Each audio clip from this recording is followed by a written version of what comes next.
I'm kind of ashamed of it. It's a funny story, but when I was running big jobs for guys in Newport, where I had, built my career, and then when I got my license, my phone did not ring. It just did not. We were just talking about that. Nobody knew who I was. Episodes. A lot of my friends go, how much do you make on these flips? Like 20, 30,000? I'm like, no. It's not worth that. No way. He said, where are you working? I go, Newport Beach, man. I'm like, GC. He goes, oh, so you're building the big thing. Yeah, of course. And I go, no, I'm not. I go, I want to. And when she went down the aisle with her client, that book was sitting right there. I stole the book. Oh, I just took it. That's funny. I just walked out with it. You want to talk about I'm a door expert and it's my passion. So that's one of the things. That's a lot of our work is the doors and how I got into doors. Mm-hmm. I wanted to be this fantasy builder in Newport and it just didn't happen. Nobody called me to build the thing. And it's probably better, Yeah. that didn't happen. Okay. So I'll just do a quick introduction. We ready, Beto? Look at the camera. You can look at camera 3 over there. Okay. And then camera 4 is the two of you together, which is right here. Okay. And then the green one is the one that's recording live, right? No, red. Red is recording. Yes. Live. So John, if you want to talk directly at the camera, you can do on this one, number 1, or on number, what is that, 2? Yes. Okay. I'll look right at you. Okay.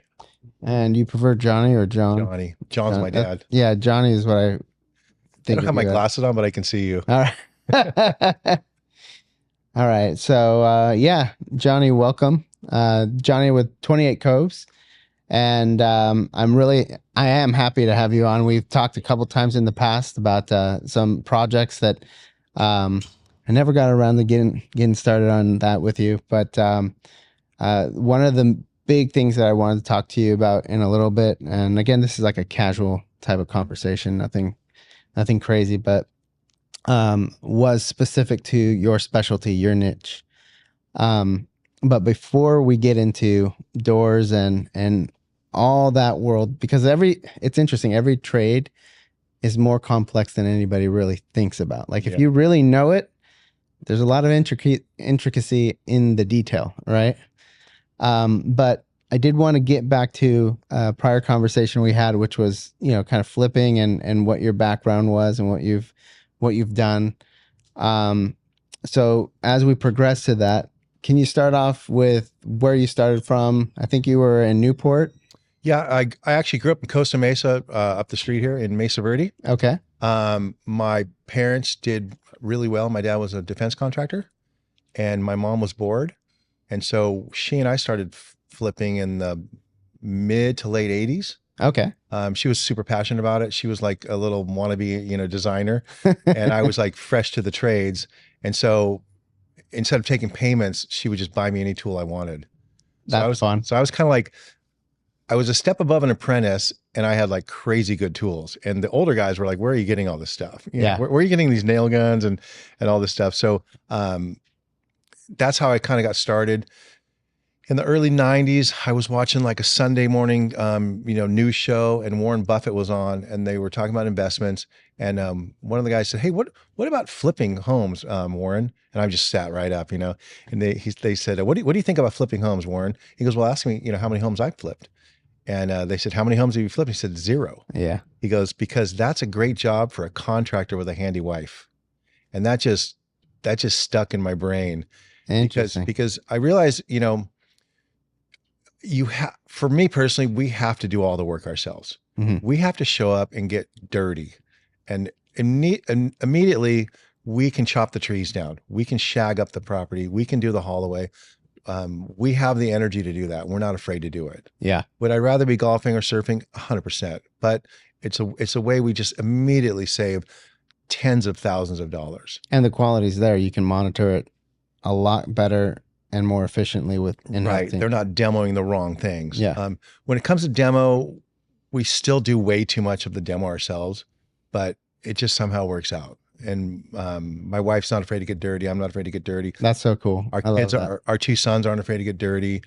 And so we just kind of go in it. A lot of my friends go, "How much do you make on these flips? Like 20, 30,000? I'm like, No, It's not worth that. No way. no, we're doubling our money. Yeah. But we're sort of gatekeeping the trades. You know, we're doing the demo, we're doing the tile work, we're doing the cabinet setting, we're doing all the doors, we're doing all the stucco patch around the windows because we just had to get good at it because I just couldn't find people. And so I would do a lot of the preliminary work. I'd get it wired and lathed and caulked. And all you had to do was come up and trowel. Yeah. And they still wouldn't come up and trowel. So like Jenny will tell you, I'll bitch and moan about it. And then I'll just go out there and put in the first coat, the scratch. Just get it done. Yeah. And I'll wait 5 days and just, so that's kind of our story. We love to flip. I don't know if we make more money flipping or contracting. We're doing great in both. Yeah. I'd rather flip full time. I think, you know what? That's such an interesting statement because I've thought about that. And my kids ask me, Dad, why don't you flip like you used to? Right. And Amy had asked, hey, which one did you like more? There is something to be said about designing and walking into the house and just like letting it evolve on your own. And you have your own budget, you know what you're going to do. And yeah, shit happens through a flip or any construction, unforeseen things. But there's something to be said about that joy versus being forced or confined to somebody else's demands, dream, and schedule, right? And budget. You're on their critical path. Yeah. Not yours. Yeah. You know, like we did one flip in Palm Springs. It's the funny story because the Home Depot was about 7 miles from our house and it was kind of a drag, you know, and Lowe's was across the street. We used Lowe's for certain things. We used Home Depot for others and the lumberyard for other things. So we go to get tile. We see the tile we want. It's the 6-inch by 36-inch wood-like plank. And we're going to do a herringbone floor. We got a couple quotes on it. It was 30, 40 grand. And they're like, oh, so many cuts. I'm like, there's no cuts. Like, it's just a pattern, you know? You're going to cut on the walls, sure. You'll cut on the walls, but you'll still have access. Yeah. So we show up to buy the tile. They have like one pallet or something, and I forgot my wallet. And it was like $267 a foot. And I forgot my wallet. Well, we come back the next day, and I found that if you grab the manager, they have these things where they want all that stuff gone out of the store. So I get a hold of them. I said, hey, we were here yesterday and there was a pallet of tile. Where did it go? And he goes, oh, we found another one. They're out in front. And we get out there and the price was lowered down to $1.50. And I said, okay. And then we were going to carpet a couple of the bedrooms, you know, and then these two pallets, I said, well, if we buy both of them, how much will you give it to us for? He goes, $1 foot. They just want it out. So we went from $267 the day before to $1. That's so rad. And then we just tiled the whole house. and it looked insane. It looked so great. It had that kind of pattern where had you had a couple drinks in you, we had an open concept and you just kind of would follow and the patterns would just end up at the doorway and it turned out great. So that was one of the things, like we're super bargainers. We'll buy the refrigerator with a little ding in it.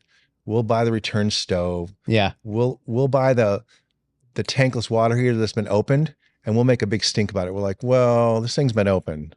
And we don't know. And so if it's 1,500, we want it for 5 or 6. Right. So we're really, that's number one is we have to get the best price possible. Right.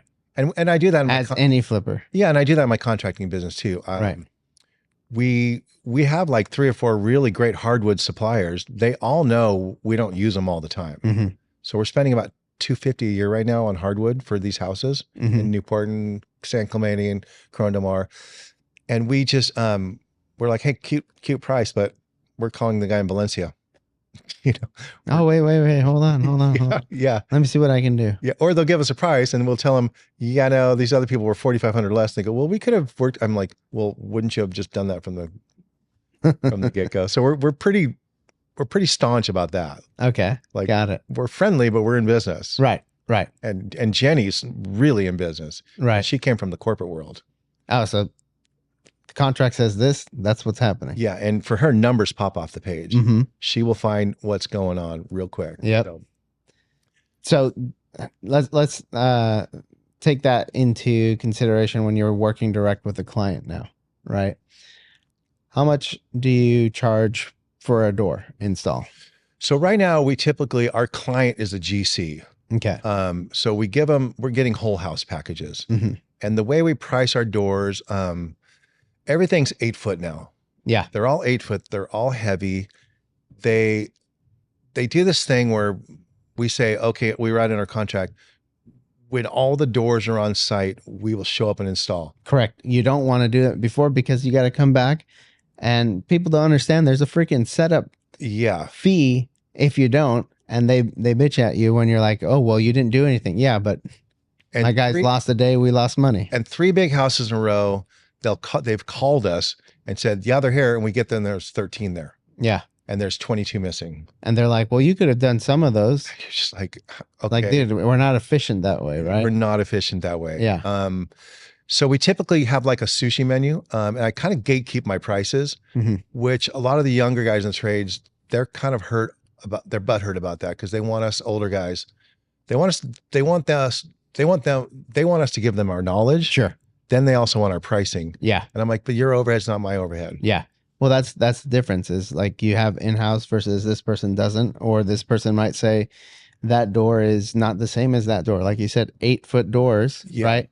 They're solid core, I'm assuming. Solid core. Right. Heavy as all get up. Like you got it's not the same going up the stairs with an 8-foot. You got to get up and around the stairs, and it's and not ding anything. Not ding anything. Because you're doing finish, and the moment you ding, it's like, oh, there's a $1,000 back charge to you, right? And you're 100%. Like, you lost money. Then you got to get them upstairs and you got to store them so they don't warp. Yeah, it has to acclimate in the environment. Yep. And so how long do you recommend for that?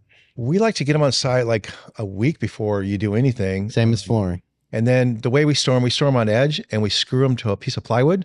I saw that in one of your videos. And then we bring them in like a cookie sheet. Yeah. And we learned that from a guy on Instagram, Joshua Brie out of Las Vegas. The guy is like the door king of the high end stuff. And he gave that information out freely, and we'd never seen that before. So we store them that way. When we first do it, a lot of the generals will be like, what are you doing? I'm like, well, they can't move.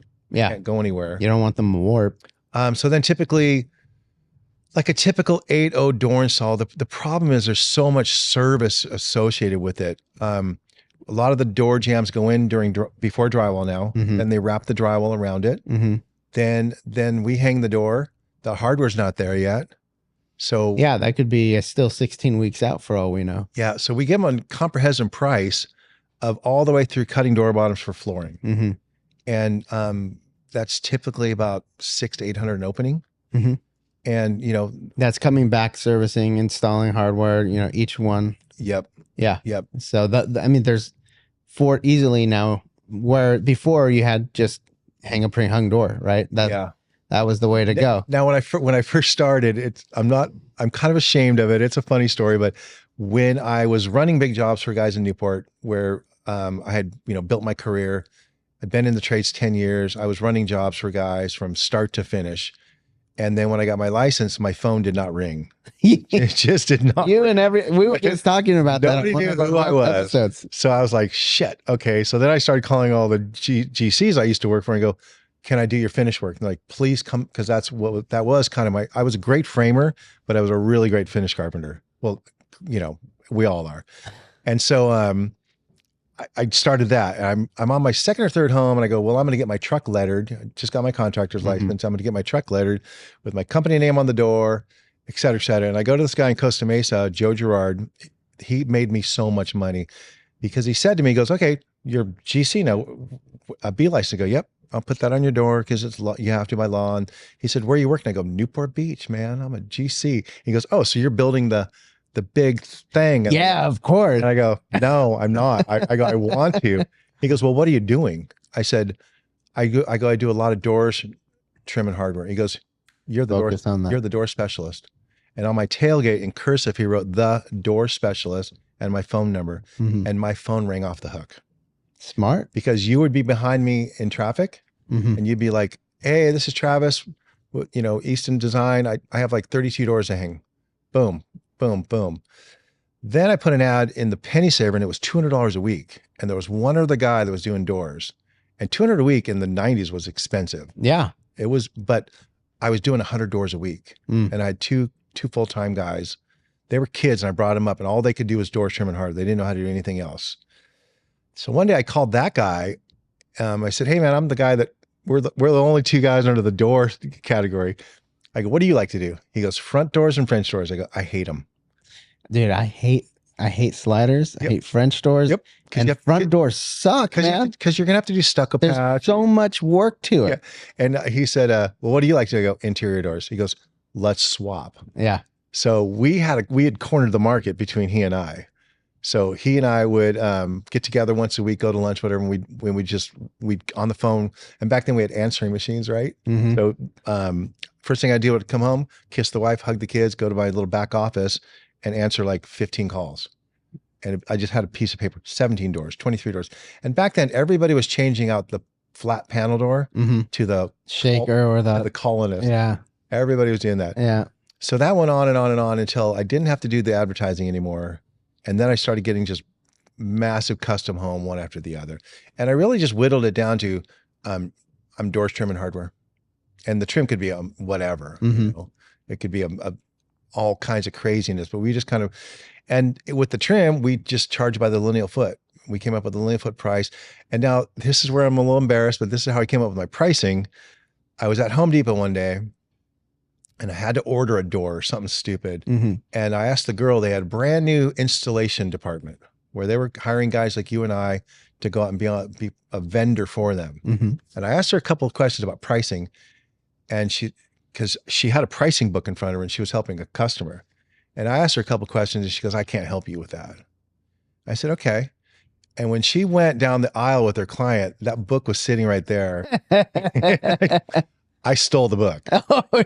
I just took it. That's funny. I just walked out with it. And I don't care. Jesus forgave me a long time ago. And when I got home and opened up the pricing, I was blown away. Why? Because I was charging $100 to do tear out an existing, install a new pre-hung, case at both sides. Okay.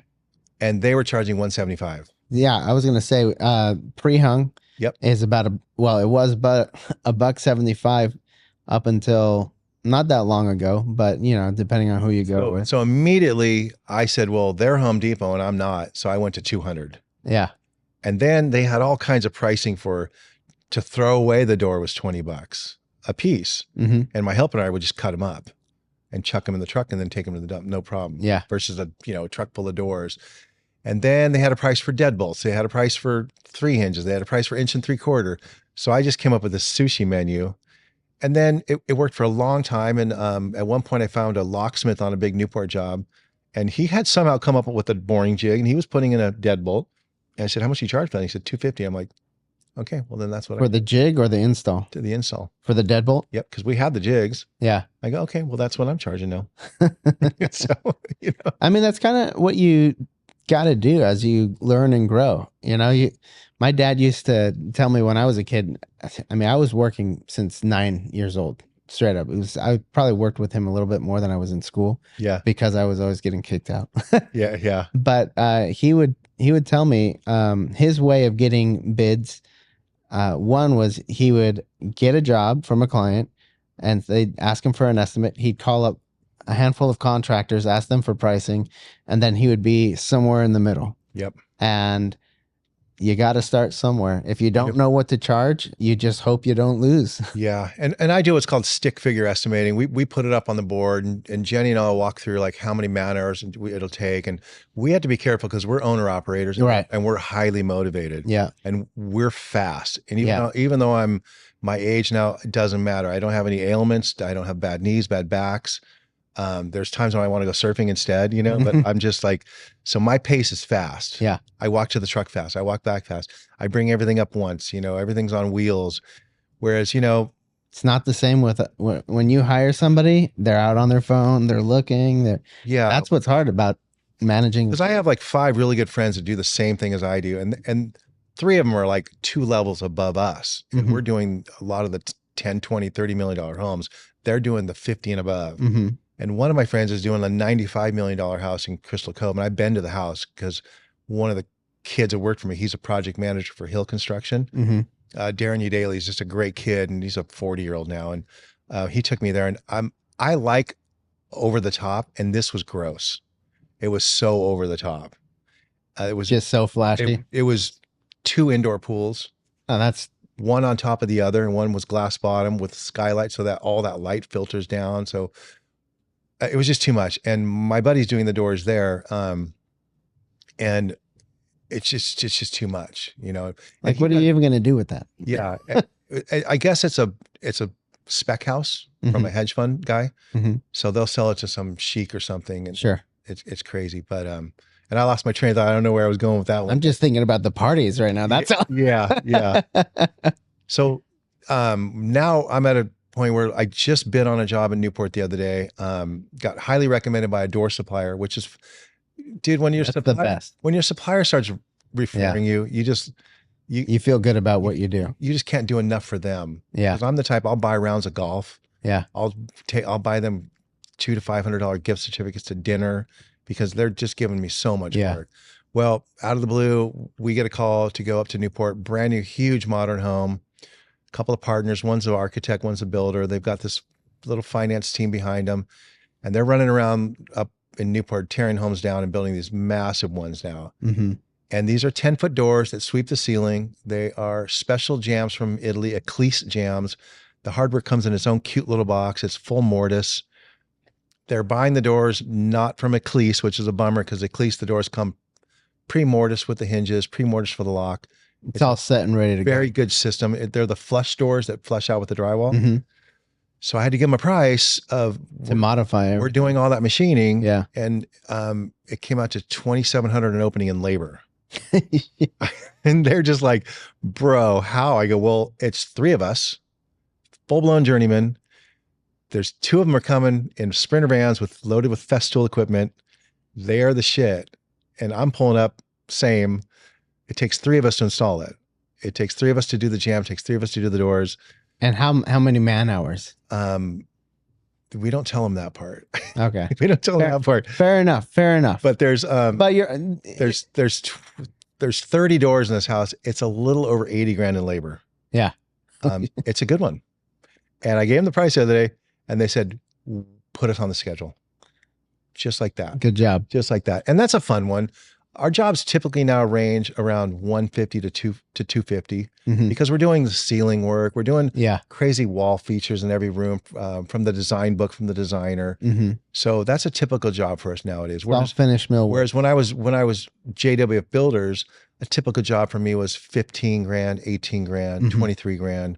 So it's fun because the kid that used to work for me, Darren, he goes, "You're smoking." He called it J Double Builders because that's what my daughter called it when she was little. And he goes, "You're smoking J Double Builders." I'm like, I am. It's kind of fun, you know. And so we're bringing on 2 more people. Good. Oh, this is what I can tell you about my friend in Crystal Cove. He's got the best work in the world. He pays this guy's top dollars. He buys all the tools and gas cards. And he said, no matter what time of day I pull up to that job, there's 1 or 2 of my guys out by their truck. Yeah.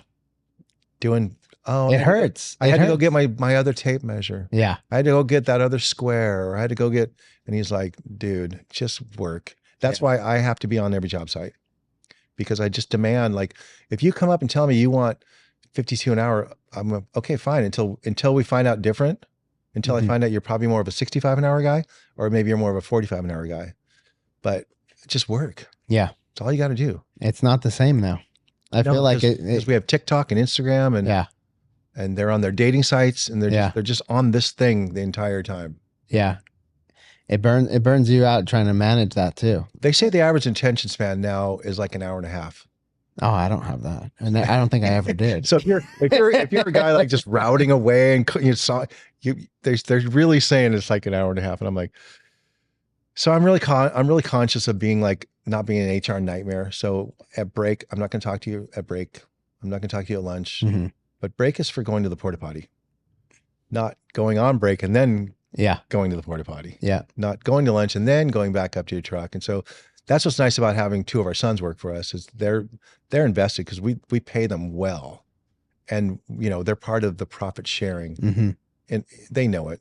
So, what's a good client to have in your eyes, and what's I don't want to say bad client, but a difficult client maybe that you don't prefer to work for?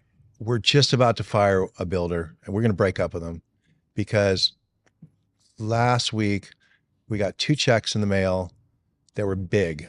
One of them was in the mid 30s. and the other was in the high 20s. Mm-hmm. And one of them was 92 days late and one was 75 days late. And it was just, that just doesn't work for us. Yeah. I mean, we still went to Costco and bought ribeyes, Mm-hmm. you know, and we bought the $50 bottle of Bordeaux, but it's just not right. Yeah. You know, we're just out there and we're not getting interest on that money. And they bark at you if you charge a $300 late fee or Yeah. And one of those check fee. one of those extra work orders was scope of work. They pulled us off of the scope and had us install 2 huge laundry rooms of all the cabinets because their guys were floundering, and we didn't even want to do it. We're like, fine, whatever, we'll do it. Yeah. And part of our flex is we'll start riding them at 30 days hard, and Jenny will ride them hard. And then our flex is we just keep showing up. We just keep showing up, and we just keep showing up, and we just keep showing up, and we just kind of rub it in their face that we're showing up. Whereas we hear from other subs like, yeah, I'm not coming back. So we just keep showing up. Why do you think they're not paying? I think they're slow in billing. I think they're at some point they get tongue-tied with their client, the owner, Due to performance on their end? I think so. I think the owners start calling you out at some point. I think and then they nitpick on certain things and want to wait. Then the ideal client is the no budget build. Yeah. And that's Crystal Cove, that's the Strand, that's the Madison Club in the desert, where they have to have it built no matter what. Yeah. Now they'll tell you don't be rude on the bid. Yeah. Don't be rude. Just come and do it. And How often do you come across that client? Once every 5 years. Yeah.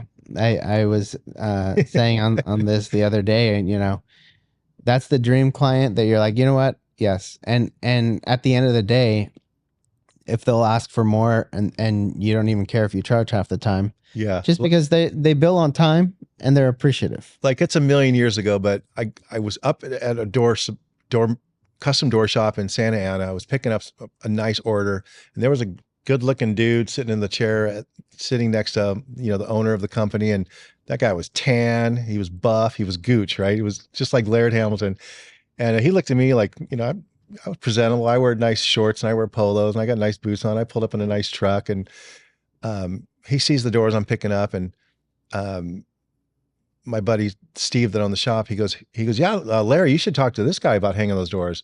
And he goes, well, you know, they're high end. I go, well, here's my card. Can't hurt. So it's a house on Linda Isle. It's Fletcher Jones Jr. house. Oh, a Mercedes guy. Yeah. Well, these doors were, they were 2.5 inches thick. Those were 10 foot tall, and they wanted all mortise locks, and they were just extremely handmade. Yeah. So we pull up, and they want us to hang one first. And at that time I had 3 guys on my crew that were all generals themselves. 2 of them had like super rich wives. They were just surf friends that like just love to be in the bags every day. They didn't have to go to work. They come to my jobs because I had really good work. So we pull up and we knock this door out like no problem. Well, on this job, they had like the most insanely talented Finnish carpentry crew I'd ever seen in my life, doing these fantasy wine cellar builds, and the trim in this house was insane. And I'm like, why do you need us? Like, he goes, none of them want to hang these doors. They're all afraid. And we're like, this is what we do. So they had them, you know, stacked in the garage. So we went to work, boom, on it. 2 weeks goes by, and we're the first one there in the morning. We're the last one to leave, religiously. We're doing 10-hour days. We're just knocking it out of the park. 2 weeks go by, and Larry Kennison, who was Fletcher's builder, was actually his marlin fishing buddy too. They had matching boats, right? So Larry was his own deal, but he liked to do this stuff, right? And so he comes up to me on a Friday, like 5 o'clock. He goes, hey man, do you want to check? I go, yeah, I was going to get around to billing, but I've been paying my guys, like, you know, just whatever. He goes, well, hurry up and give me an invoice. I'll give you a check right now.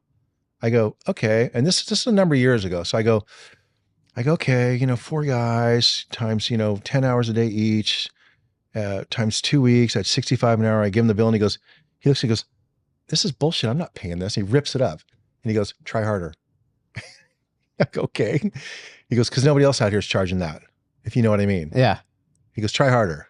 I go, okay. So I go, 4 guys at 95 an hour times, and he looks at me and goes, well, now you're being an asshole. He goes, but here's your check. And then one of my buddies who came from like La Jolla money with his wife, he's riding home with me. He goes, man, I can't believe you just charged him $95 an hour and you're only paying me 55. I go, you said 55. And I said, what do you want? I'll pay you whatever you want on this job. He goes, well, try harder. He goes, well, now I want 95. I'm all, nope.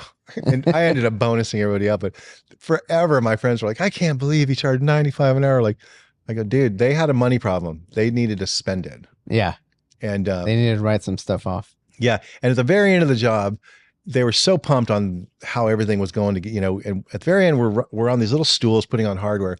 And I hear the door open and Larry Kennison comes up the stairs with Fletcher Jones Jr.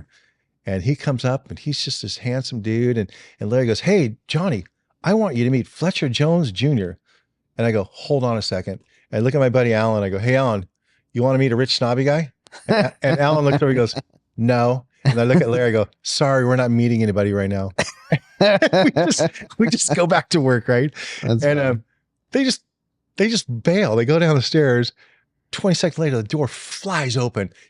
Larry Kennison comes running up the stairs. He goes, what's your freaking problem, dude? I go, we're just kidding. I go, are we coming over for Thanksgiving dinner? He goes, no. And I go, exactly. So we were just, it's fun to have fun. Yeah. And then literally the next day, Fletcher Jones, his real name is Ted. Ted comes up the stairs and he goes, hey, I told your story at dinner the other night. He goes, that was pretty funny. I go, I didn't mean anything by it. I go, but I'm not coming to your dealership asking for a discount for a car. So, but he goes, no, actually it was pretty funny. He goes, it got a lot of laughs. So, you gotta have fun. What's your typical door count, I guess I should say, on a the door count? Is it a weekly basis, or how would you say, like, I would say, how often do you pump out doors? How many, we're kind of now on like a quarterly because of the homes. We have to have 3 of these big customs going at once. We can't let them know because they think that you're all in on their deal. Because isn't that interesting? Like, everyone wants you to beat Johnny on the spot right there. And you're like, dude, we have to have income coming in. Yeah. So we really have to have 2 or 3 going now without them knowing, because their critical path is always so jacked. Yeah. And so we're able to go, okay, well, we'll be back next week. And then we go over here and do it. So we're it's more like by the quarter. I used to be like 100 doors a week, and now it's more by the quarter. And the big homes, they have less doors now. Really? Where because it's more open. Yeah, we're like your old gable end home and Nellie Gale Ranch would have door every corner. Have like 85 doors. Yeah. Now they're typically 20 to 30 for a 5,000 plus square foot. Yeah, it really the volume went down, but the install price increased. So the level, and we're really promoting to these generals, quit buying pre-hung doors. You're getting them from a factory, a shop that has a table with 4 routers on it. They're routing 4 hinges at once, and they get jacked. You got to realign it. So we tell them, you have a Ferrari mechanic in front of you that wants to work on Ferraris, which are the jams we build. And if we machine the door parts, it's going to be a Ferrari.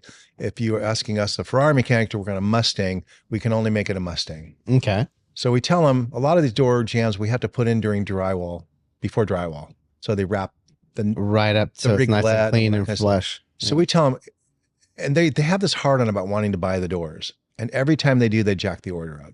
They're not speaking the language we speak. Yeah, it's a surgeon that's either a heart surgeon, a door surgeon, Yeah, because most of these generals, they're only doing 1 or 2 big custom homes a year, whereas we're doing 5 to 6. So we're just speaking it way more than all they day are. long. So we tell them, let us buy the stuff. And they're like, well, we don't want you to, they won't say it, but they don't want you to mark it up. Right. Which we're like, well, then you'll mark it up. But then it gets double marked up. Yeah. So we just tell them, fine, let us put the jams in. We'll hang a blank door. We will buy 1 or 2 sizes, a sacrificial door, and then we'll set our jams that way and go, you go ahead and buy the cute doors. And when they come on site, let us know. And then we'll machine them and put them in. Now, would you do that for a flip though? So let's take that step back just a moment. You're going into 20, 40, 60 plus $1 million home. Yep. Okay. When you're flipping a house, or when you're, let's just say, a house that's sub 2 million, right? Yeah. Anywhere from, I don't know what your flips range, but whether it's 750 for the house or That's 2.5. That's kind of our market. Okay. So at that point, are you going to put a pre-hung door in? Nope. In and out? Nope. You're still going to get the jam. We're buying. You're going to get the slab. We're buying the jams. Hardware. Yeah, we're doing. And that's still faster for you. Yep. It's called what's called knockdown. So we're gonna, and because we don't have to order the doors, they might not have the ones we want, and they're going to be jacked when we get them. So we quickly buy the jam stock, and in one day we put all the jams together, and we put a 45 kicker across, set them aside. The next day we install all the jams and route the hinges, and then our installs, you can just tell when you come into the house. They just feel different. They look different. They don't rub. They're not crooked. Nobody hates a frosted glass door. It just makes such a difference, and they just clunk. And we have all that equipment. So we would never buy a pre-hung door. Interesting. Ever. Interesting. Ever. Yeah, I mean, there's so many schools of thought on that right now that I have, because in my eyes, if I'm flipping a house that's on a budget, right? I'm probably just going to go with speed and execution, just bam, in and out, hang it. And yep. But that's because you don't know a door hanger. You know what I mean? Exactly. Yeah. No, because you're right. And then and when we meet a door hanger, I'm like, give me your freaking number, dude. Yeah. You're going in my Rolodex, and yeah, you're not leaving. But at the same time, I've transitioned away from baseboards, casings. I like seamless stuff. Me too. Right up, and in my opinion, it looks better, functions better too. Yeah. Our whole look now in the desert is shrink the jams to the width of the framing, and then we come along and wrap the L metal. Even though I'm a finish carpenter, we don't want to case the doors. Yeah, I look at it as, if you know what you're doing, it's almost the same amount of time. Yep. Like shadow molding, you're familiar with that for drywall. Yep. You got your floating drywall right there. That's about the same amount of time as doing baseboards, and then you got to flush space looks so good. Yeah. You have to know how to do it. Yep. Well, that's a very interesting perspective. Like my parents had crown molding. We're never doing crown molding. We're never doing crown molding ever. No. And we don't like upper cabinets either. Oh, really? Yep. No upper cabinets. All shelves? We'll do a couple shelves. Like, you don't need cabinets for your Slurpee cups, well, I'm too short to reach that crap anyway. Yeah. Throw my back. And if you are going to do they have to go all the way to the ceiling. And you can do a filler panel though, but that you have to have that look, and you have to do, even on a budget flip, you have to put a surround around the refrigerator. Now you're talking about flips right now, but storage wise, in a traditional home, most of the time they're going to want uppers. They want a lot of cabinets. Yeah, storage. But when you're going for that photo, the shelves, the staging, that's what they want. And not just a backsplash, tile that whole wall. Yeah. Oh, always. Yeah. It's not even that much more money to do it. No. Even if it's $50 a square foot for the tile. Like your sister could watch this podcast and she could call us next week and wants her kitchen remodeled in Villa Park, we would turn it down. Because I'm doing it. And I'm just kidding. Yeah. But it's outside our wheelhouse. And we would now be chasing shiny objects. Got it. That's just not, we do that for ourselves, but we just don't do that for other people. Well, it's also know your specialty. Yeah. If you say that I can do masonry, right? And that same tradesman is out there doing finished carpentry or painting, that's terrifying. When they have like all those bullet points on their van, like stucco, drywall. Oh, that's drip irrigation.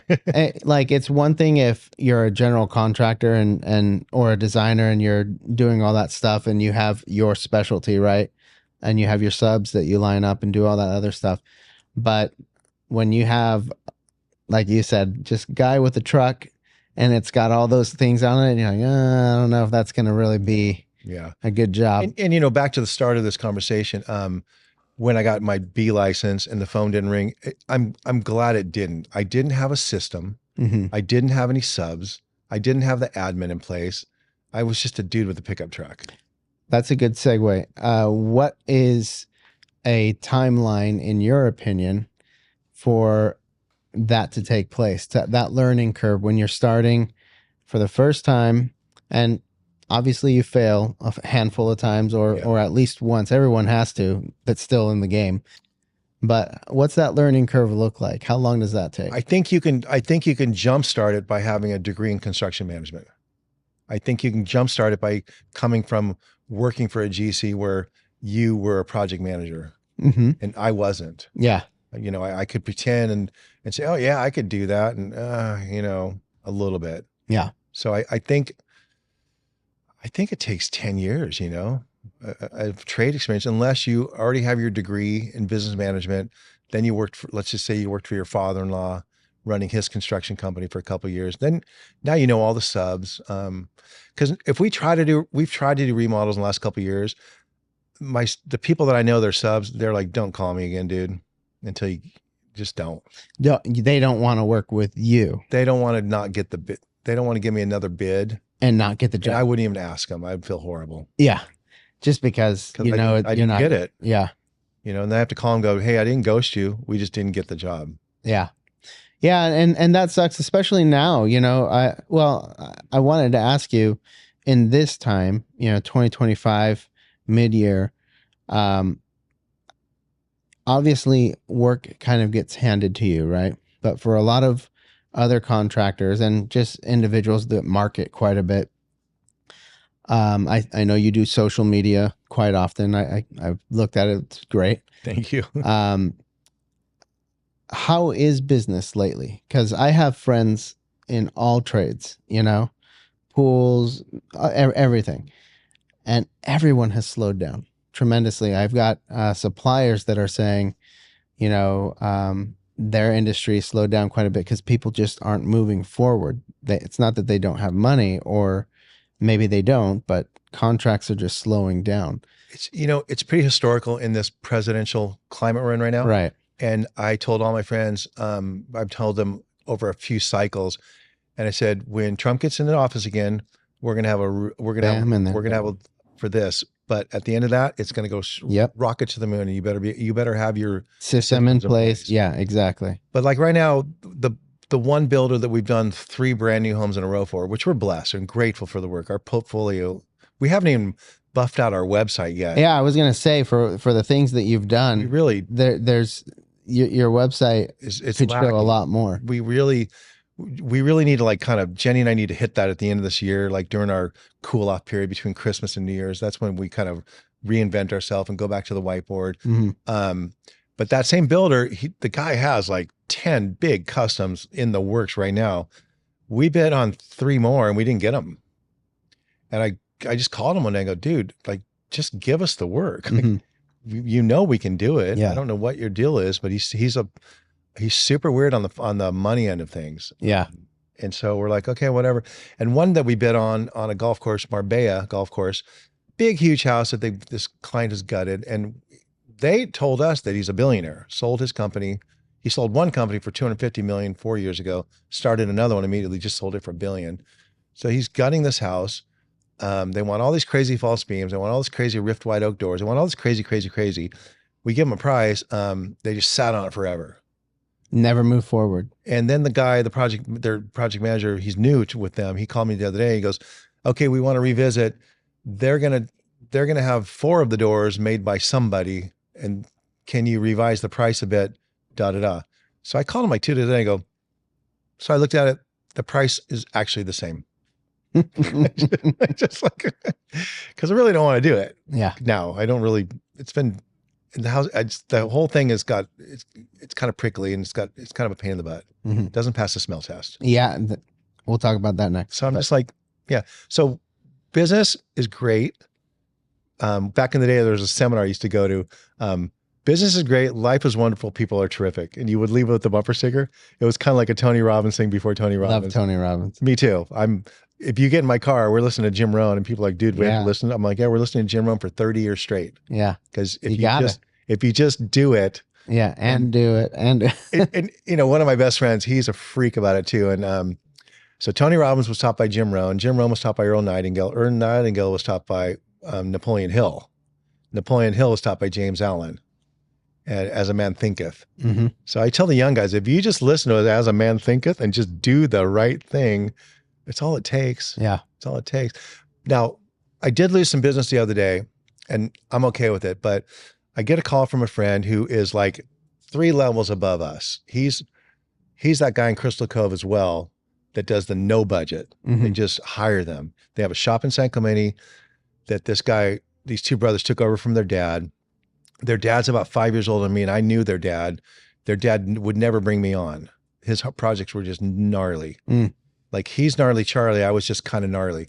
Where he was looking at the ocean, I was on the house looking at the canyon. And I was okay with it, but I was never going to get to Vern's level.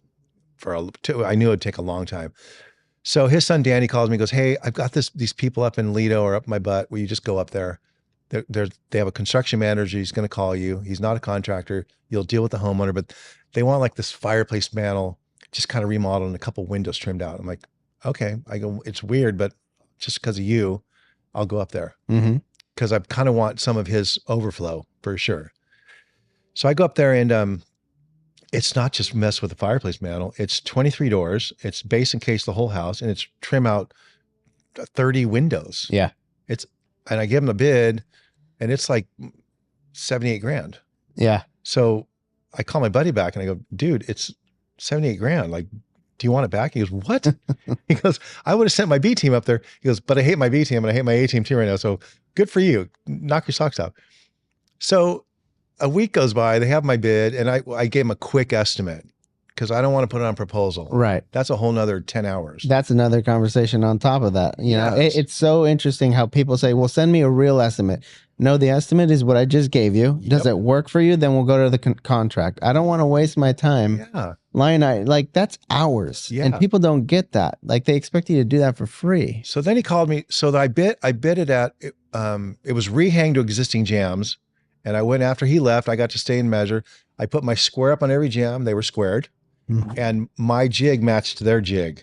So I'm like, excellent. Bitchin'. So we'll just take off all the doorstop. Yeah. We'll do a rehang to existing jam. We'll put the new doorstop on. It didn't have casing. It had bullnosed, really bitchin' bullnose back in the day. San Diego jams they were called, into the curve. Oh, okay. And it had 2 man doors. So it was deadbolts and thresholds and seal and all that other stuff. He calls me back and he goes, "Yeah, you're like," okay. And I bid it at solid wood doors because the house is nice, Lido Island. Yeah. I bid it at real wood doors, that shaker. They were going to get painted.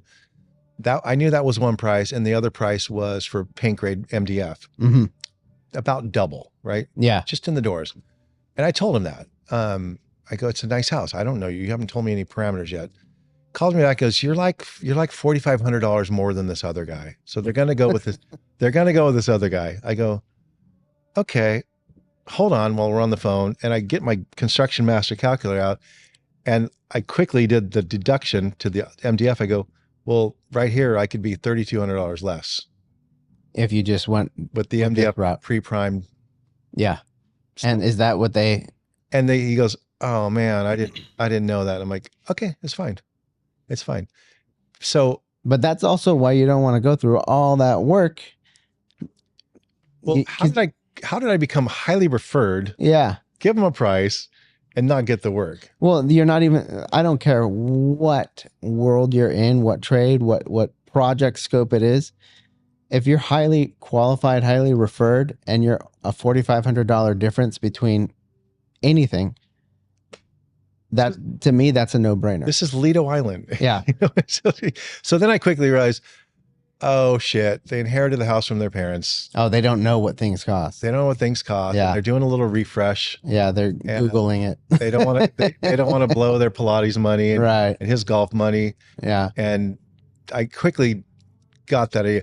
The coolest part though is the first day I was there estimating, I leave, I go around the corner, I turn, and I skid to a halt. And there's a good friend of mine who I've done like 8 houses for, and he's standing right in front of a house that they've just sided, they've just drywalled. And he goes, "What are you doing?"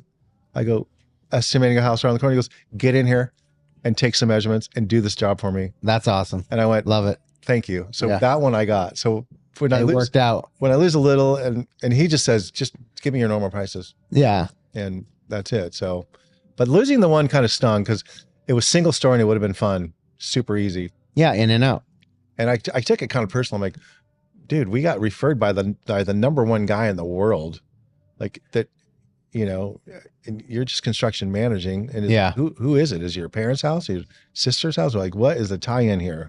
That's really unfortunate. I think the part of the issue is the value. Some people just don't respect or see the value or understand, and that's kind of what we're doing here, is trying to educate people on the value and why does it take more for quality versus just that number. The super fun part about that estimate was I use Grok off the X platform.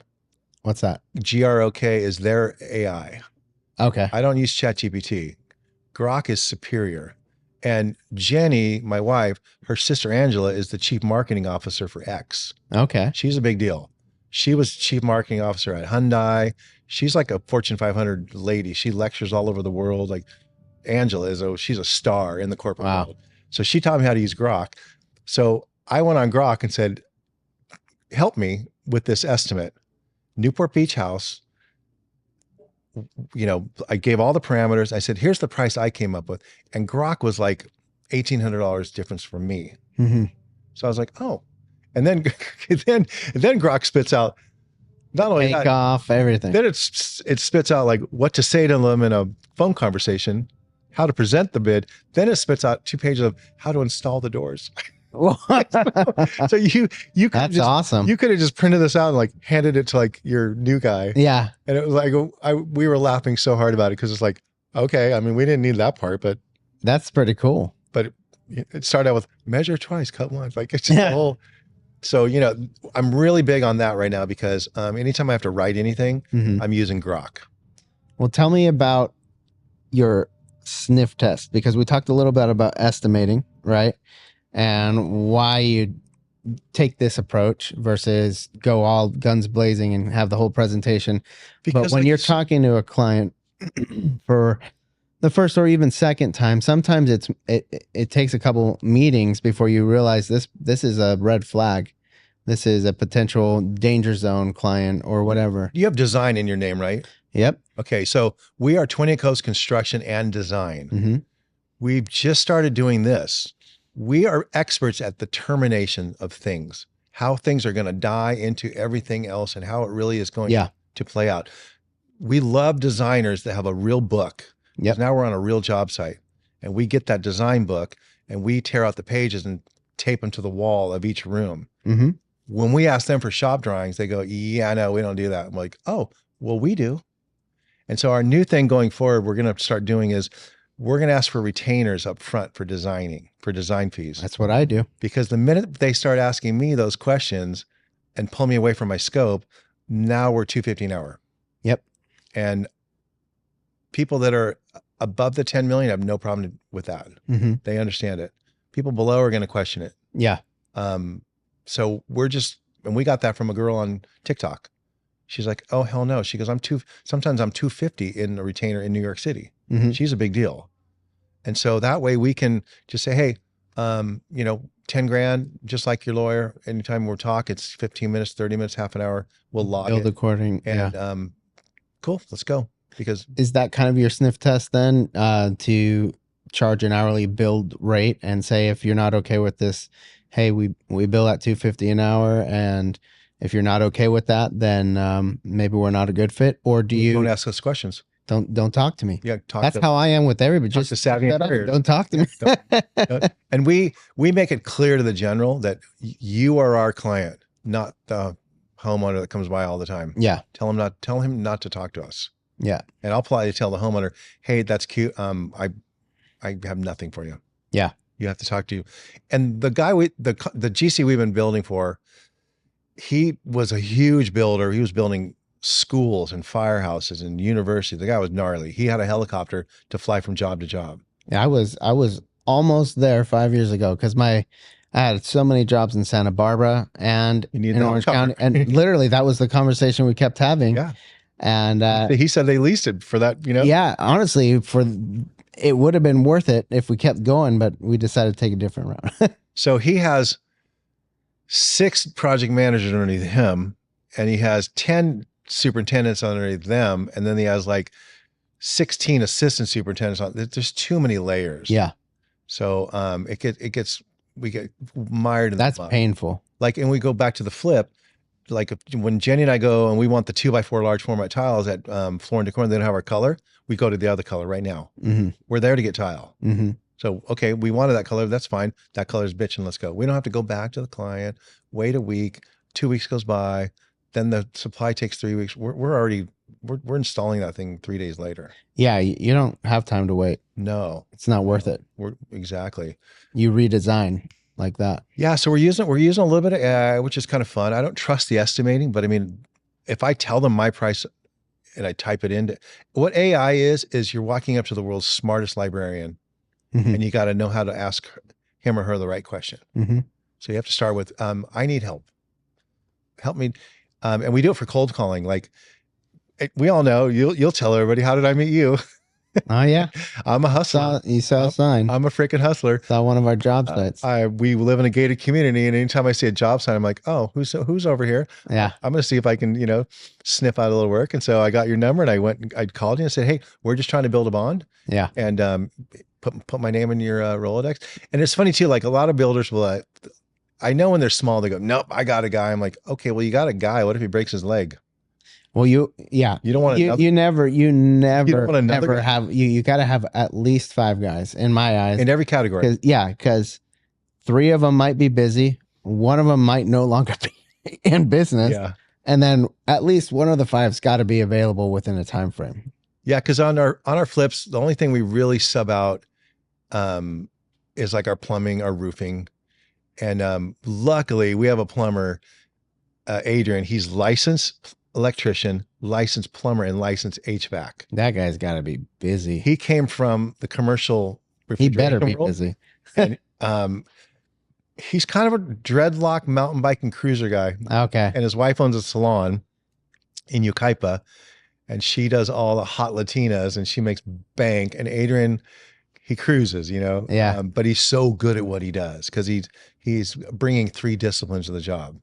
And so, but there's a time when he'll say, hey man, I saw that project and you didn't call me. I'm like, you're not going to get called every time, Adrian. Yeah. So, and I say that electricians are the pampered royalty of the trades. and we do our own electrical, Jenny and I. Yeah. Somehow we're just good at it. She actually is way better at it than me, but I smoke her in drilling holes and pulling wire. She's just really good at that. And then we hire Adrian to hook up the panel. But Jenny's meticulous about the home runs and get everything back to the panel. Mm-hmm. And then we get it inspected. And that's the thing going forward that's cool about the flips. You have to be a licensed contractor if it's short term. Now. Yeah. Yeah. And we like before it wasn't. So anybody could do it. Yeah. And it was a Wild West kind of thing. You just blow and go. But I'm actually glad. And the first city I saw do this was, I think, La Puente, of all cities. Yeah. Yeah. We went to buy the house in escrow, and the city requires an inspection. And then they take all the photographs of what was permitted, what wasn't, and all that stuff. And they say none of this was permitted. Before this can go through escrow, before we sign off, you need to fix all these unpermitted items. And that's been happening a lot more lately. I just learned this thing recently. So we have a holdings company. We have 20 Coast Holdings. Mm-hmm. 20 Coast Holdings owns 20 Coast Real Estate and You don't want to say this to everybody, by the way. Well, it's pretty public knowledge. But our holding company owns our real estate and our contracting company. Mm-hmm. Going forward, we're buying all our properties out of our holdings company, and then our holdings company will hire 20 Coast Construction Design. Yeah. Now, when the neighbors walk up, we're like, dude, I just work here. Yeah. And you don't even want to, they say you don't want to talk to the neighbor. Because as soon as the neighbor goes, oh, did you hear about the murders that were in this house? I've heard a couple things about your neighbors. Because now you might have to disclose that at some point. Yeah. I literally would have to tell people, look, I don't want to know what's gone on. Yeah. I just want the house. I don't want to know tell me anything. I'm not coming over to barbecue. Yeah. I don't care about your Corvette. We're just literally here. And that's why we fence off and lock it. I remember my first flip ever was in Tucson, Arizona. Had to buy it as is. It was all boarded up. Couldn't see inside, nothing. And I lived here, so I drove out, inspected it somewhat the best I could. And then when we closed escrow, I'm super excited. Go over to my first flip, right? Peel off the plywood from the front door. 18 cat coffins. 18 coffins filled with cats around the house. There was drugs. There were drugs in the corner. There was clearly somebody had been living there too. And man, it was some things you just you'll never forget. You'll never forget. That was my first house in Costa Mesa on Wallace Street, 2202 Wallace. It had it had plywood on the windows with FHA board up, 1-800 number, weeds this tall, and there were a couple dead puppies in the closet. Yeah. It was or a small dog, I don't know what. Yeah. And I just went for it, man. Yeah, I mean, there is a sense of adventure to flipping. Well, that one I lived in for a while, and I think I was 23 when I got it, and I was just pumped. Yeah. And I made a mistake. I gutted the entire house at once. Yeah. And then I pitched a tent in the backyard. I was sleeping in a tent. Dude, I literally did that in Tucson. Yep. I looked like the crazy guy because I was in this tweaker neighborhood. It was really bad. And I just, at night, I walked around, and I had a flamethrower, no joke. And I was just burning weeds and getting all the bug critters, all that stuff away from me because I had a tent out in the front yard. I couldn't live in the house. Yeah. Yeah, we've made that mistake. We've pushed ourselves all the way into a back bedroom.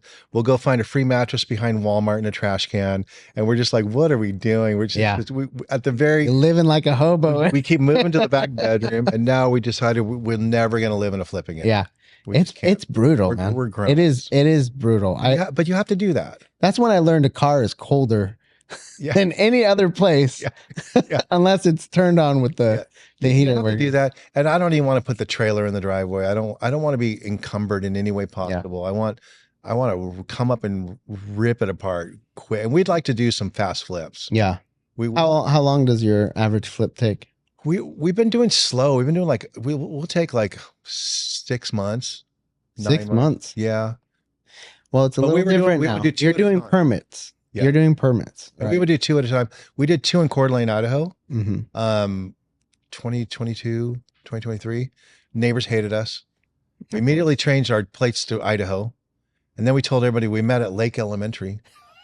It's just like, that's awesome. We just made up these lies because they were just like, they hate Californians. Yeah, they want only locals. Well, Californians basically took over 5 years ago. Everyone's 1.9 million people in the state. Yeah. So I mean, and they don't want their property taxes to rise. Mm-hmm. And it's about as Missouri as you can get. It's pretty. I don't know if you've been to North Idaho, but it's not yet. It's pretty. Now, if you're on the lake and you're of Lake Coeur d'Alene, you're Mark Wahlberg. I heard it's great. The home's 30 million. Yeah, it's insane. It's great around the lake, but in the town, they're the old World War II 2-bedroom, 1-bath, bungalows, and they don't want to small town feel. Super rad. Yeah. For my dirt biking and my hunting, it was all time, and we did. Both houses were a block apart from each other, so that was ideal. Not bad. That was fun, and we kind of. She bought the one. I didn't want her to buy it. It was on the corner, and we jacked it up, did a new foundation in the winter. And it was 3 degrees every day. Horrible. Everything burns. The temperature never changed. It was just 3 degrees. Just burns. Every time you hit something, your knuckles just, And you got home and you never warmed up. Yeah. And we would wake up the next morning, and whoever put their boots on first, you would just look at each other like, really? Are you really? It's 7 a.m. Like, let's get this done. Let's go. But we bought that one for 180. They wanted 260. It was a tear down when we didn't tear it down. Mm-hmm. And we turned a two-ish bedroom into a 1-bedroom. We made it a 1-bedroom house with no door. We made an 8-foot opening into the bedroom. We made no door. Open concept little kitchen, galley, walk around, open concept bathroom. It felt like a hotel suite. Yeah. And it was right by a huge hospital, which was called a teaching hospital. And there's only 5 or 6 in the nation. And we kept saying, we manifested, we're selling it to a doctor. We're selling it to a doctor. We're selling it to a doctor. And sure as shit, we sold it to a doctor and her IT coding husband. And because it was a cute cottage. Dude, that's a good buyer. And we sold that for $525. That's great. And it was a porcupine property. It was on the corner on the busiest street in America, which is Highway 95, the only highway that goes up Idaho. Yeah. And it was right there. And we were just like, oh my God, how are we going to, luckily the cottage was a little off the road onto the back.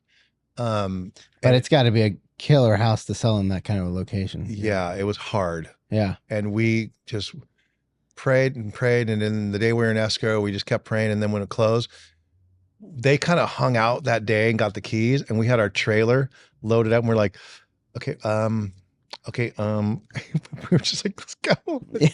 Let's go. We're like, and then we pulled around the corner to this little campground on the river, right on the lake, beautiful. And our chick from Esco goes, okay, you're closed and recorded. We're like, let's go. We're out. Yeah. And that was our last Idaho. Yeah. Long distance flips it's hard, man. Well, our goal was we were going back and forth from the desert to Idaho, Mhm. and that was going to be the jam. And Jenny just didn't like Idaho. Yeah. I loved it because of the hunting and the dirt biking. And the goal was to go there like 6 months out of the year during the summer months, spring, summer, fall. Oh, And then okay. come back to the desert. Yeah. And it worked out to be better. Idaho was it was a tough one. It's a commute for sure. Yeah. Oh, and the drive it's long. Yeah. It's slow. It's 3 days. Yeah. It's a slow drive. Yeah. Yeah. Hey, Beto, how much time do we have left? Lots, but it's 5:08. Okay. Still got some time. Whatever. All right. Okay. We're a little early, but that's good. Awesome. All right. You good? You want water or anything? Water would be fantastic. Do we have water, Beto? Yeah, I think there's in the other room. That's fine. No worries, please. Okay. Yeah, it's on the. You want to talk about hirees and trades and what? Yeah. Or how am I going to build? So some of that, and then I was going to ask you. I think we already talked about the sniff test, but like, how often do you work with the residential homeowner direct, if ever? Never. So you're basically always the sub. Yep. And I'm sorry, what were you asking? If I want to talk about what again? My ADD just went off. Hires. Oh, when you bring on new people and stuff like that. Yeah. Okay. I'll ask that. Also, we're super pumped on the public works. We have this. Well, that's the main thing that's moving right now. We have this huge job right now at Irvine Valley College, and our scope is a big deal. It's this huge. Is that the deck? Yeah, huge deck, and then it's like 200 feet of these. They're pouring these concrete bench seats that are angled, and then they have a backrest and this overhang, and they're going to get Ipe slats and then back on the legs and down. There's 200 feet of it all the way around this art palladium, they're calling it. And the GC is a big deal. He's an architect too. He's super high end, drives a bitchin' Mercedes. Like the guy's high end. And his superintendent and I become good friends because we are triaging on a basketball court. And there's 2 other subs there, and they're just ghetto, just spread out. And you look over at us, and we've got this bitchin' job trailer. We've got this event tent set up. Dude, I saw that. How you're setting everything up, getting the red wood ready to acclimate and all that. We covered our framing lumber with Tyvek just to keep the sun off of it. Yeah. I didn't want to do a blue tarp and look all ghetto, so we wrapped it nice and tight. And then today the superintendent, he goes, hey, the other day Alan was here with a tour of about 8 people and a couple of the regents from the college. One of his new clients that he's bidding on a job wanted to see the job site. And he said, they walked over to your stuff and they're like, who is these people? And he said, he goes, oh, this is my sub 28 Coves. And it's fun that they're not saying Johnny, with the pickup truck.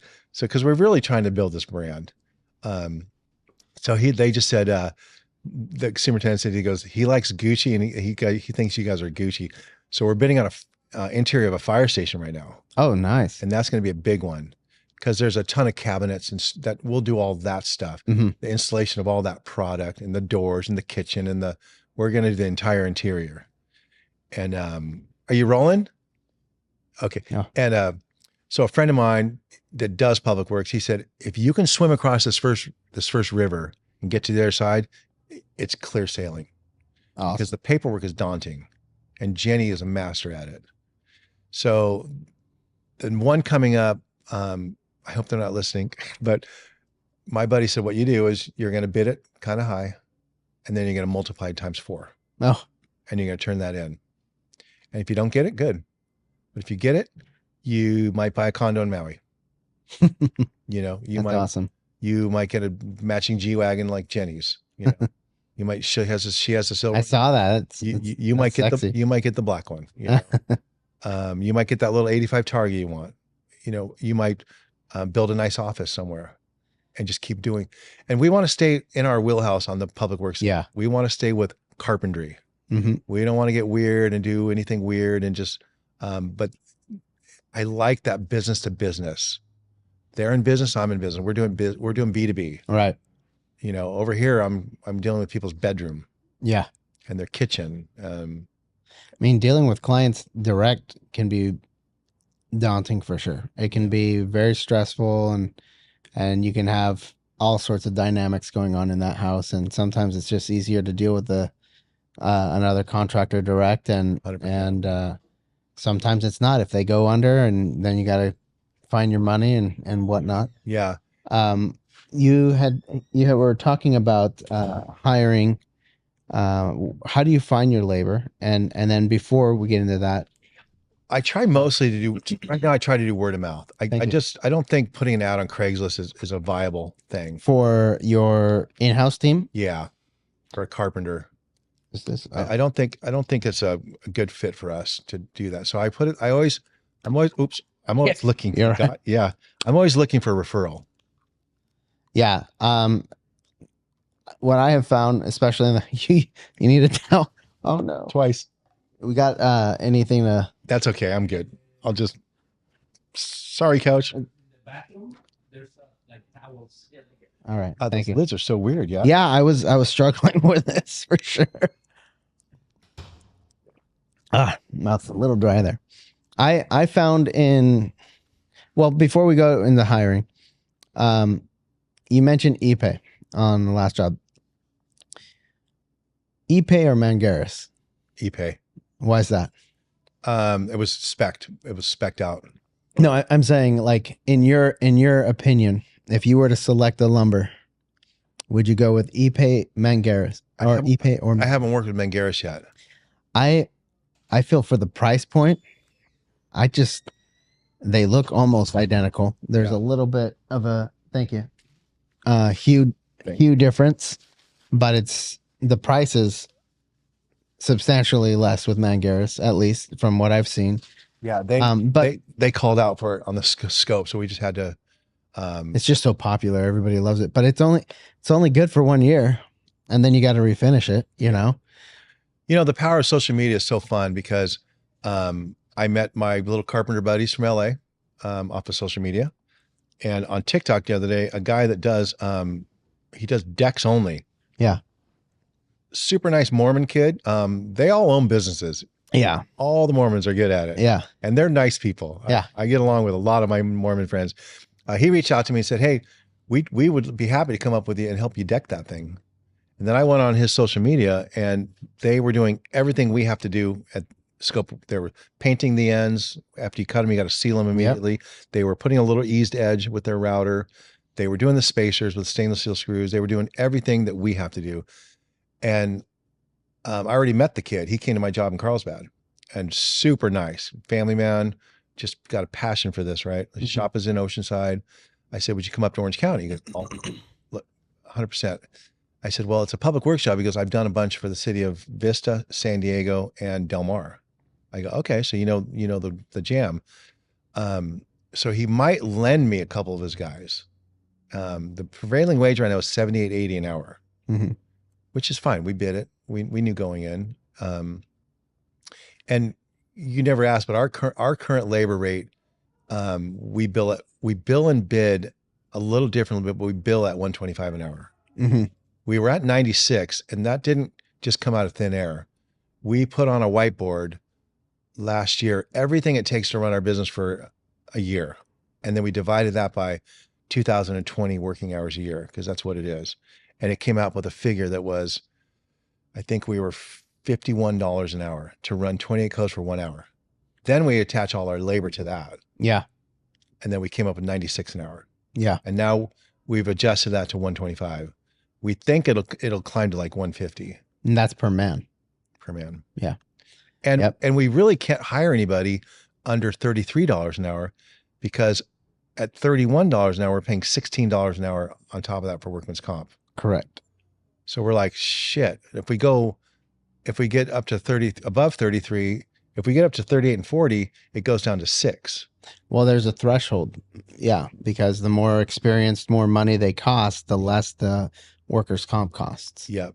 And a lot of people don't know that starting their construction company. Food for thought. Anybody that's doing this for the first year, $25 an hour guy. they're thinking that, oh man, I can watch this guy. I got him cheap for $25 an hour, and then or $20 an hour even, and he's just a helper. But then you find out quick in workers' comp, you're forking out way more money. You might as well have hired the $35 an hour guy or the $40 an hour guy. And I really want to get it to, I want to do the in and out thing. I really want to get it to, because I came from labor. Yeah. I am a proponent of labor. I'm a tradesman. I'm blue collar. Yeah. As all get up. And I really, and I preach to all the young guys, get your contractor's license. The day you do, your income will triple. And then I preach. I lost. then I preach, hey, we're not doing this to be carpenters. We're doing this to be home flippers along the way. Right. Or really put your kids through college and pay your wedding. So we're going to do it all. But I really want to get to the point where I do have guys that we're all 65 an hour. Yeah. And I'm cool with that. I'm going to let them know, like, nobody else is doing this but us. You know, when I was first looking for carpenters, because I did this thing where I went in-house and then I subbed out, and then I'm like, you know what, but I could get it better in-house again. And I went back and forth a few times. And man, I was struggling so hard with the carpentry world, because I kept finding, they would fall off the wagon. Yeah. And did you find yourself the most beautiful art, bitch and work. And all of a sudden, 1 week, they don't show up. Yeah. And you're calling, wondering if they're dead half the time. Then they call, yeah, this happened, and then all of a sudden you realize, man, this guy fell off the wagon. There's just no way. And it's hard to recover from that, Well, when you're a good carpenter and you're a good finish carpenter, you are a prima donna. And the minute somebody calls and say, hey, I've got this Disneyland project, and everybody loves to be a Disneyland carpenter. Yeah. They're like, hey, my friend has a treehouse in his backyard and he wants his curves and he's willing to pay $65 an hour, and they're gone. Yeah.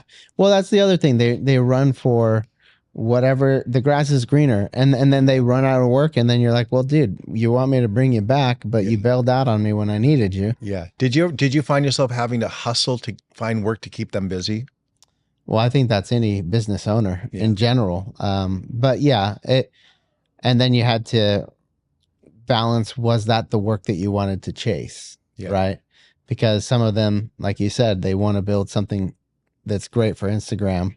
Exactly. But even if you're working on something that's not so appealing, but it's steady work, they might chase something else. Like, I need a 23-year-old with a baby and a Toyota Tacoma that payment. Realizes if I F up, everyone's gone. Then I need the 29-year-old, that just got divorced and he's got child support. Yeah. You got to need even balance. Then I need like the 38-year-old just drunk guy that works really great, but he can't wait to get off, and he's going to have a beer on the way home. Yeah. He's a mentor for the others. This is how you do it. So when he doesn't show up later. And then I have my son, Bryce is awesome. Like, the last time he was out here was just a month ago, and we fly him back and forth 6 times a year. And I just had a heart-to-heart with him at this Carlsbad job, because some of the stuff we did was insane there. Even how plain it was just insane joinery, 16-foot ceilings wrapping around a fireplace with rift white oak nickel gap tongue and groove with continuous miters that looked like they grew together. That is, they just look like that takes time. They do. And we cut them with the track saw. We don't use the table saw anymore. We cut them with the track saw. We put them together with the Collins pinch clamps, and when the glue is oozing out, and then it just looks like they glue. And I got him off the scaffold at one point. I said, you can't get any better skill-wise. The only thing that can change for you is the project. It can be contemporary. It can be cottage. It can be, that's the only, and that changes for all of us. Mhm. So you can't get any more skilled with a router in your hand, a table saw, a track saw. There's no, you've mastered the tools. At this point, you have the 10,000 hours. Mhm. You're an expert. And he was getting like 40 an hour in Maui. And I said, no, when you go home, Man, that's I made cheap. 50 when he was born in Maui. I made that when I demanded it. Yeah. And I said, when you go back home, you're telling people 50 an hour minimum. And they more. The minute he got home, somebody called him to frame up a garage on a really nice estate, like a really nice garage. Mhm. And he goes, I told him 60. Yeah. He said, when can you start? And then I said, so is it different now when you go to Costco? He goes, dude, when I go to Costco on that cheese aisle, I can buy all the cheese I want. I can buy that, Camembert flavor and the other. I go, isn't that cool? I go, that's what it's supposed to be like. You know? That's why I want to pay people really well. Yeah. And I want to, I'm in this process of, I have 6 or 7 of the Milwaukee packouts now. They're super tall, and I'm trying to get them all the same. So each packout has the exact same tools in them. And then they're numbered 1, 2, 3, 4, 5. They got 20 coves sprayed all over them. So you come and use our tools. Mhm. Then I'm going to get predictable results. And then here's a $100 a week gas card. Yeah. Use it just to come back and forth to work, and just show up. That's the big one. Just show up. All you gotta do is show up. Yeah. And that's the tough one. And it has been for a long time. Because when cell phones first came out, my 2 door guys, they had them.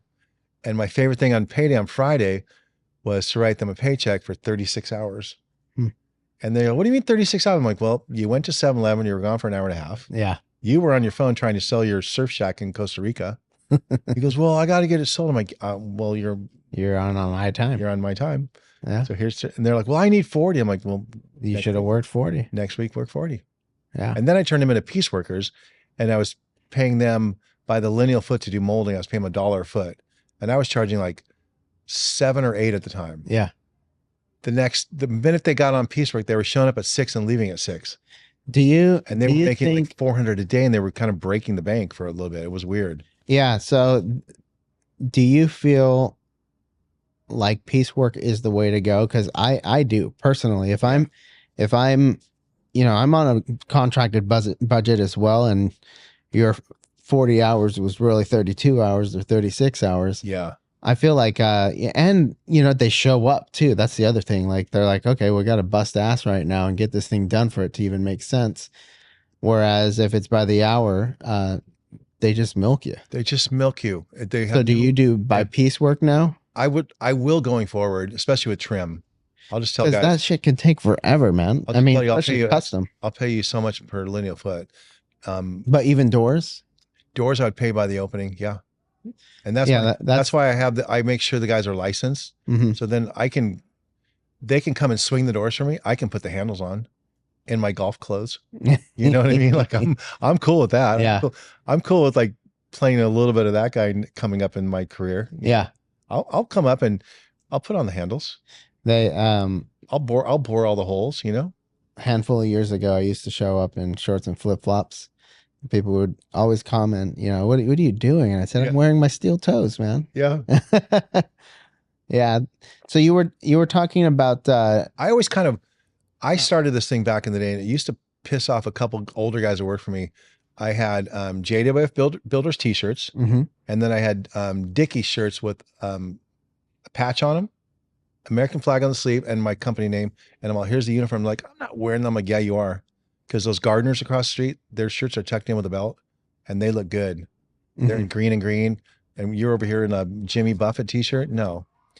And they go, well, I don't want to wear that shirt all day to be hot. I go, you take that shirt off when it gets hot. Yeah. And now we're still got my company logo on, and we're branded here. Yeah. And they fought me on it for so long. I'm like, you're not fighting me on it. You're wearing the stuff. And then I had long sleeve too. So I'm like, here's a uniform. Like, and now with 28 Coves, people see us a mile away because our brand is really cute. And 28 Coves stands for, there's 28 coves in Laguna Beach, from Irvine Cove to the Montage. There's 28 named coves. and it's kind of a fun name because we're from where we raise all our kids there, and it's like this little brand, and I have this little dream with the public works. If I can get up to doing 25 million a year, we could sell 28 coves. So It's a good dream. There's the exit. Yeah. There's the exit right there. I like that. Is it achievable? 100%. Yeah, always. 100%. Always. But nobody's going to want us until we're at that level. Mm-hmm. They don't want us when we're 3 to 5 million. 3 to 5 million is dangerous because you think you're doing great. Oh man, you're still on a spiral. You have no idea what's going to happen. You probably are. You're probably doing the best you ever had. You might be in the little 1985 Porsche now, and you might be, that kind of thing. And then from 5 to 10, I think you probably are going to be worried a lot, because now you got a staff. That's where I stressed the most. 5 to 10. We're 10 to 13. Actually, it was closer to. Oh no, it was closer to 15 at that point. Dang, that's nice. And it affected my health really badly. That's not good. Yeah, and I had to tone down a lot of things. I had made, I was literally pushing 15, 18 hours a day. That's not for good. weeks and weeks straight. Just it was burning me out. And there's a point where you realize, like, up to $1 million, and once you get there the first time, it's not that bad. But when you start to try to scale that, and the wheels are just freaking on fire, you're going. If you don't have your system in place, if you don't have the right team in place, and if everyone's relying on you, oh God, it's horrible. Yeah. Like my new son-in-law, my daughter and son-in-law, they were high school sweethearts, Laguna Beach High.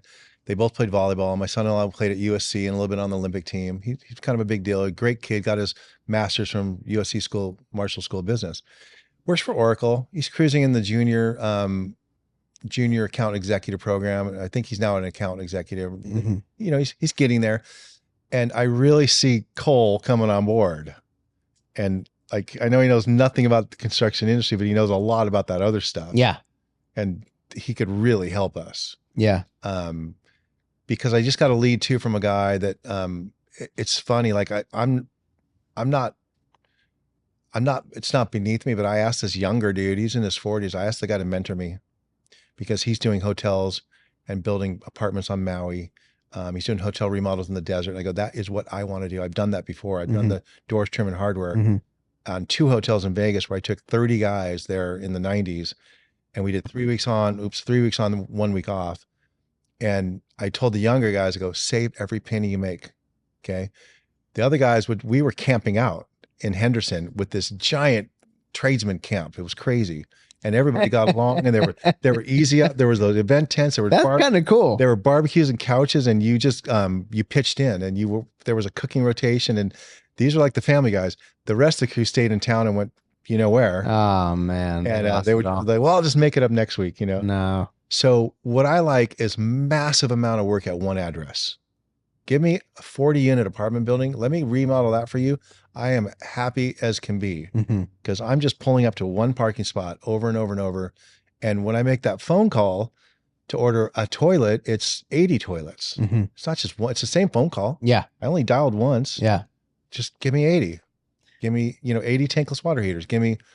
So that's the kind of work I really, really like. And I've done it once, or I've done it 3 times, and I don't know how. So this one guy I met recently, I asked him to mentor me, and he was kind of blown away.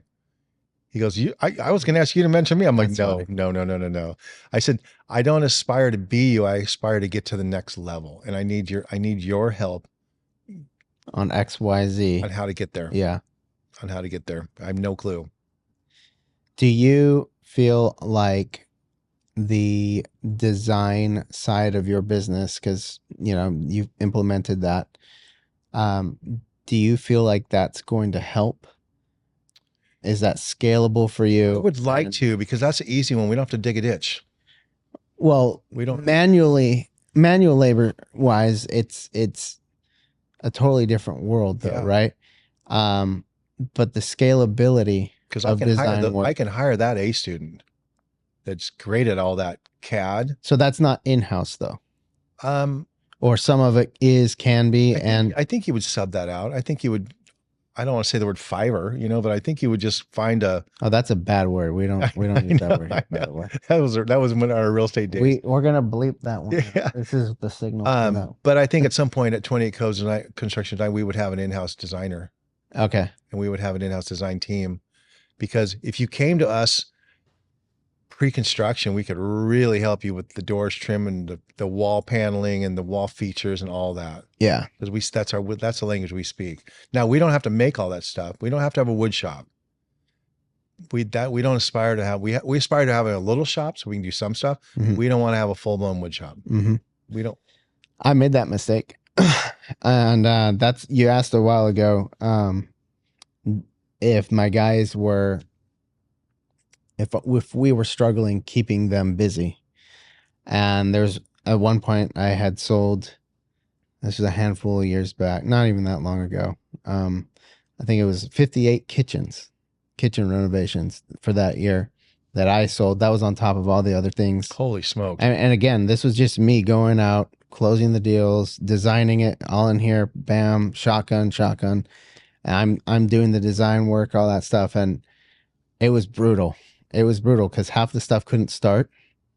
Half the stuff you had permits waiting for, especially during COVID.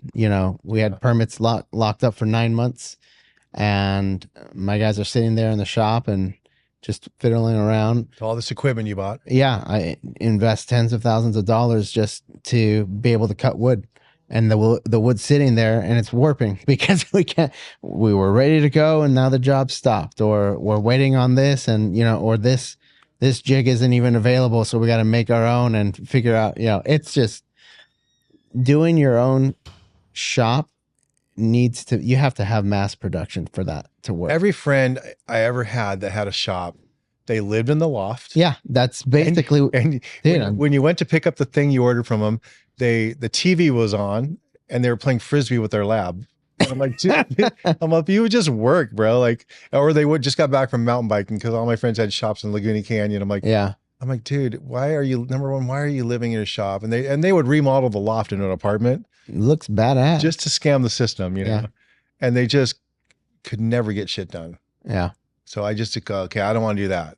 Yeah. But I would like a little shop where out back, we have 2 or 3 of our sprinter vans, and we have our mobile shops make sense. Yeah. Though. And we have our stuff and we come and go. And if we have to mill some things, we can mill some things and get them ready for a job. But we don't want to make doors. We thought about that and we're staying in the wheelhouse. Yeah.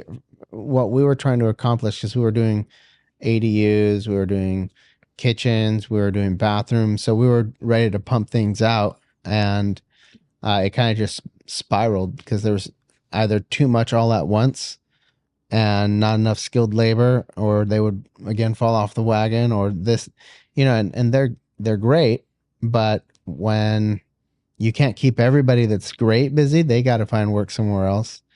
So that was a challenge. Like at the college, our job trailer is this weird, huge but short toy hauler. Yeah, and it's dark gray.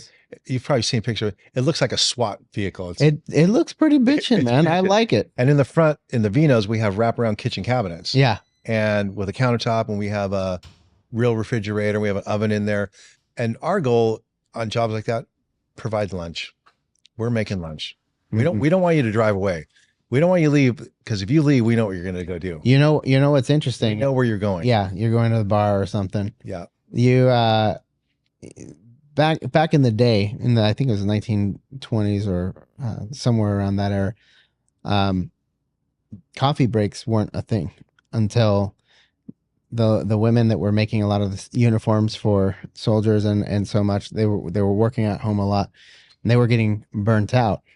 And so they started implementing coffee breaks. And that was because coffee stimulated them to produce more. It wasn't so that they could break. So that's where it ended up originating. Yeah. And then now you look at, like you said, a break is more like, oh, I'm going to go be on my phone. And then when my break's done, I'm going to go to my truck to get my tools and then go to work maybe. Yep. Right. But I got to a point where I'm like, all right, do you like Monsters or Red Bulls? Exactly. Supply it, Yep. Get your ass to work. Yep. Yep. Yeah. I watched a guy last year on social media. He just stocked his trailer with snacks, and he just like, good dude, go in there. If you're hungry, get something. Yeah. Just do your job and I'll make you happy. Yep. That's a whole nother thing we could talk about, but I wanted to ask you if you were in front of the customer right now, whether it's a GC, whether it's a client or whatever, what's one thing that you would want them to understand about the process? And when I say the process, it doesn't matter if you're X company, Y company, 28 Coves. We all have our own formula of how we operate. And if we go outside that footprint, that's when shit kind of goes south. Yeah. People start fumbling, and there's a thing we say called respect the process, right? What is the process you guys go through? And when I say like you're getting a job, you bid it, then you execute it, you schedule it, all that. What is the process that makes you successful? We're super clear with them on how we are going to protect the product, which is the investment, the house. So we immediately will start talking about laying down ram board. We'll start talking about how we're going to put up jam protectors. We start talking about how all of our equipment's on dust control. And we really just kind of lay out, like, we establish ourselves as experts. So they really get the trust that, okay, we're in the right hands. And then when our equipment shows up, they're like, oh, duh. Yeah. Like we set up a wood shop downstairs and upstairs. That's, and other tradesmen see it and they go, shit, I got to do that. But we see guys with the Ryobi chops on the ground, and we're like, how is your cabinet installer? Does he not see our bitchin' miter saw stand that's like crazy? We built it, on top of a DeWalt, and every carpenter I tell him, you this is what you need to do in your downtime. You're not, upgrade. The Call of Duty is going to ruin you. Yeah. You know, invest in yourself, your equipment. You'll be more efficient. You'll be better. You can demand more. Yeah, like my son now that the wage he's at, you know, he garnered it by being the guy that shows up, being the guy that stays, and over there that's rare, you know. But he kind of took a California work ethic to Maui. Well, Maui is very lax. Maui is manana. Yeah, like you 10. get there when you get there, you show up. There's good waves right now, bro. Exactly. We got to take care of that, then we'll come back. The worst are the windsurfers, because around 12:30 they go, the thing start, and everybody moves there to windsurf still, or kite surf now, and they see the trees blowing. They go, well, Johnny, we got enough done today. You want to just cut it till tomorrow? I'm like, no. And then they're just so bummed out. And then they'll just leave. Yeah. Like, he said no, but we're going. Just give him 45 minutes. When he gets back to his truck, we'll bounce. And that's fine too. Like if you only want to work 8 to 12, good. Work 8 to 12. But while you're here, like you got to get it done. You got to bust out. You got to get it done. And that's why, like, a lot of guys, they're like, you work with your bags on with us? I'm like, the whole time. Yeah. Whole time. So I'm either throwing you the ball and you're scoring a touchdown, or you're throwing the ball to me and I'm going to score a touchdown. And along the way, I might toss it to that guy and he's going to, you know, but we're doing that the entire day. So you got your construction process. What about the actual back end? Are you, your wife's doing a lot of the paperwork, right? But I've also seen, at least I think I have, some of the videos where she's out there grinding too. I mean, I have seen that. She's gnarly. Like, it trips people out because I'm like, she's better than you. Not you, but she probably is. I'll tell people straight up, she's better than you. Yeah. Like she gets it. She got trained. Yeah. She listened to every word, you know, we said and I said, and she'll cut a $20,000 pile of wood and end up with scraps this big. Whereas you and I might go, oh, fuck it. And we're going to lope it off. And like, no, she'll literally think it through. And that's fun for us when the scraps are this big. And that's our big one for us. Managing our materials. So I brought this up before, not with you though. So I personally, every client has that triangle, right? They want quality, they want the budget to be perfect, and then they want the speed, right? and you get two. I say, or people say rather. I say there's only one that for sure you have to focus on, and it can't be speed. No. In my opinion, if you want quality, you will not. It doesn't matter how much money you have to throw on the project. You're not going to get quality with speed. You have to move along though. Yeah, but I mean, people think you're going to blow through without changing out your blades or getting out new hardware and letting things cure. And I feel like there is one side to the expertise, being able to know how to cut, do it, get it in, bam, you're in and out. But shit's got to cure. You know, you can't just glue and go through everything real quick.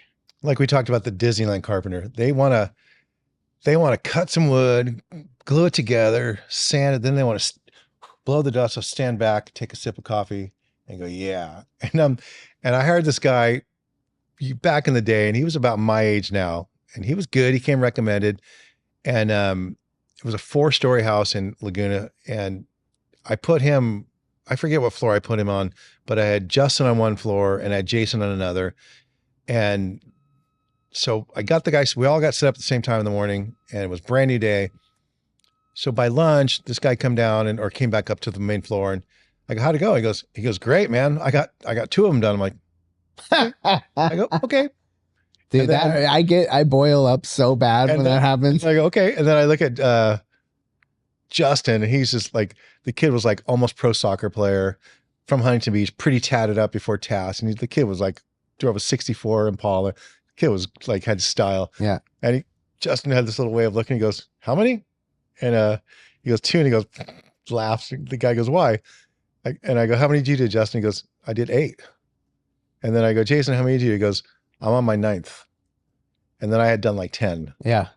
And the guy goes, no, how? And he goes, no way. So we took him around in each one, and he goes, there's just no way. How? I go, because we do this every day of the week, you know? And I boil so bad when someone says something to me like that. I'm just like, what the hell were you doing? Yeah, you know, were you trying to figure it out the whole time, or were you doing something else? And same like when we do traditional casing around a door, there's only 3 different sizes of doors. All the heads are the same, cut them. All the legs are the same, cut them, and just lay them where they go. And stock the building, and then drop your bags, come back and put up the heads first, and then do one joint at a time and just glue it and pin it and walk away from it. When that dries, then come back and nail it off in pairs. Yeah. And that was a hard one to teach guys too. And then on our base molding, we cope everything, and it's the fastest way to go. And guys go, oh, I do inside miters. I'm slow. Because when we just have a technique, you know, and it's just fast when we cope it. Yeah. Our first piece of molding goes up square to square, no joinery. The next one goes up cope to square, only one joint. So we're just 25% faster. You got it down though, and that's part of your system. It's like anybody that's new is not going to really follow. I have 50 friends on social media that all do the same thing, and they're fast too. So it's one of those things where you have to move along to make the money. But you know, you're going to hire the Disneyland carpenter, and they're going to milk it. Prima donna. And if you're not there, they're going to do nothing. Yeah. And you're going to come back and go, and my old framing boss used to come back and go, okay, what'd you guys do? You know, I left, you had to set 8 of those beams. And he'd look at me and goes, well, what were they doing? He goes, tell me the truth. I go, well, he was on his truck smoking weed. He was in his truck drinking a beer. Yeah. And I just told the truth because I wanted to burn these guys. Yeah. And then Keith would jump out, get his bags on, measure, cut a beam, put it up in 5 minutes. He goes, okay, that was 5 minutes. Yeah. It's interesting how quickly. Why did it take you guys 4 hours to put up 2? Yeah. He goes, were you twirling them on your finger? Yeah. And then everybody would be like, yeah. And I was just, you know, the young guy watching. I had a lot of really bad examples too in front of me. Yeah. We all did. The 80s were great for it. The 80s were great for it. Those were reckless times. Yeah. What would be some stuff you want people to know about 28 Coves and in general? 28 Coves, we try hard. We really have a passion for this, and we wake up stoked every day. Otherwise, why do it? You know, I always tell people that's the bad part, that we like it so much, you know, and I think for a lot of the younger guys, like, don't rush out to get all the cordless tools. Just get the corded tools. Buy them from people off Facebook Marketplace. But you have to invest. If the younger guys come up, they have to have tools. They got to get invested. If they're just trunk slamming in a Honda Civic, I don't really want to know them. I don't want to buy the monsters. Well, you also know that they're not experienced enough. That's kind of the reality. If you don't have your tool set, no, mind you, some people get stolen all the time, but if you're in a Honda, you know, and you're not fully geared up for the right job, you're just not experienced and you're not responsible enough. Yeah, because I want the kids to go off and I want them to go do side jobs on Saturday. That's where you make the bank. On Saturday, you'll make half what you made all week. Pretty much, yeah. But a lot of people, they don't want to do it. They don't. And it's not like they're going surfing or riding their dirt bike. They're just chilling on the thing. You know, it's like they're just got the headset on and they're chilling. And another, like a pet peeve of me at work, no hoodies. Take that dang hood off. Yeah, it definitely looks ghetto and not professional. Ghetto is all get up. And especially when you got the beanie on and the hoodie like pulled back, I'm like, well, that's not us. Yeah. We buy clean cut. We buy crew neck sweatshirts. Yeah. And we're just like, this is your uniform. You're wearing it. So love it. And we really try to look pro. And like that compliment we got from the GC at the college. I don't know if did I tell you this already? Yeah, you mentioned he just said our Gucci. Just Gucci. Yeah. And we really like to just pull up and like, we want that image because we don't want to be they're not hiring me. They're hiring 28 Coves at that. That's really and it's fun when you hear that name too, when you're in a big custom home, they go, oh, well, 28 Coves is handling that, or 28 Coves already did that. Well, it gives a peace of mind too. Yeah. Right. Yeah. And that's what, there's different layers, you know, I don't really want to, I got to be careful with what I say, but there's different layers of customer, right? And 28 Coves is not for everybody. That's the reality. And in most cases, you are for the GC. We are going out and vetting our team and making sure we're hiring the quality person to do the job. And even if the customer went direct to you, 9 times out of 10, you're probably going to say, you know, stay away from that drama. Or, you know, if it's the right circumstance, right client, you might take the job on, right? Yep. So like we'll do a remodel near one of our flips. We'll do that for somebody. Yeah. Because we're like, okay, we're on the street. Might as well tackle that out. Just flip over there. But a lot of those clients might not appreciate that price point. Yeah. Then we have to kind of buckle, which they're going to want the pre-hung doors. Yeah. And they're going to want the rolled on paint for the baseboards. Yeah. They're going to want the Benjamin door. They're going to want the cabinets painted instead of torn out. And that's fine. But like I said, once we did that exercise of what it costs to run our business. Yeah. Now you realize you can't really do all that stuff. Otherwise we'll go out of business. And that's what, that's one of the things that I try to educate people on is the cost to actually, if you're running a legitimate construction business, you are paying somebody more than $50 an hour in most cases. Yeah. When you factor in workers' comp, insurance, overhead, all that stuff, you're near minimum $75 an hour just to stay in business in most cases. And that you got office admin, software, all the stuff that it takes. Yeah. And people look at you like, well, I could just hire this guy for $25 an hour. And you're like, well, obviously we're not the right fit for you. Gardner's brother's friend. Okay. Sweet. Who's also my financial advisor. Do you think it's going to get to a point where a specialty subcontractor is going to be pushing 150, 175 an hour? Totally. I actually, I had this conversation with somebody a few months ago, but, I don't see how in the near future, most electricians will show up for less than $75 an hour within the next year or two. If they're journeyman, their hourly rate to be as their hourly rate. Like you're hiring me to work for an electrical company. Yeah, and that's like journeyman level. Yeah, that's not even master or anything. Like a licensed contractor, very soon is going to be at the minimum 150 rate. Yeah. And it's just like, look at what it costs. I say this all the time. I used to eat burritos because I stressed. Now I'm stressed out because I eat burritos and they cost $20 for a freaking burrito now. Oh yeah. It's the cost of living is ridiculous. And there's no way to make it on $25 an hour or $30 an hour. No. And like we preach that to the young kids. You got to bring your lunch to work. Yeah. You have to prep on Sunday and bring your lunch to work the whole week. I had a job in Santa Barbara. I had a number of them, but I remember one of the clients I was working with, he was saying, we bought this house for $4 million and our plumber lives down the street. He just moved in. I love that. To this neighborhood. I love that. And I was like, well, good for him. And he's like, that guy makes more than I do.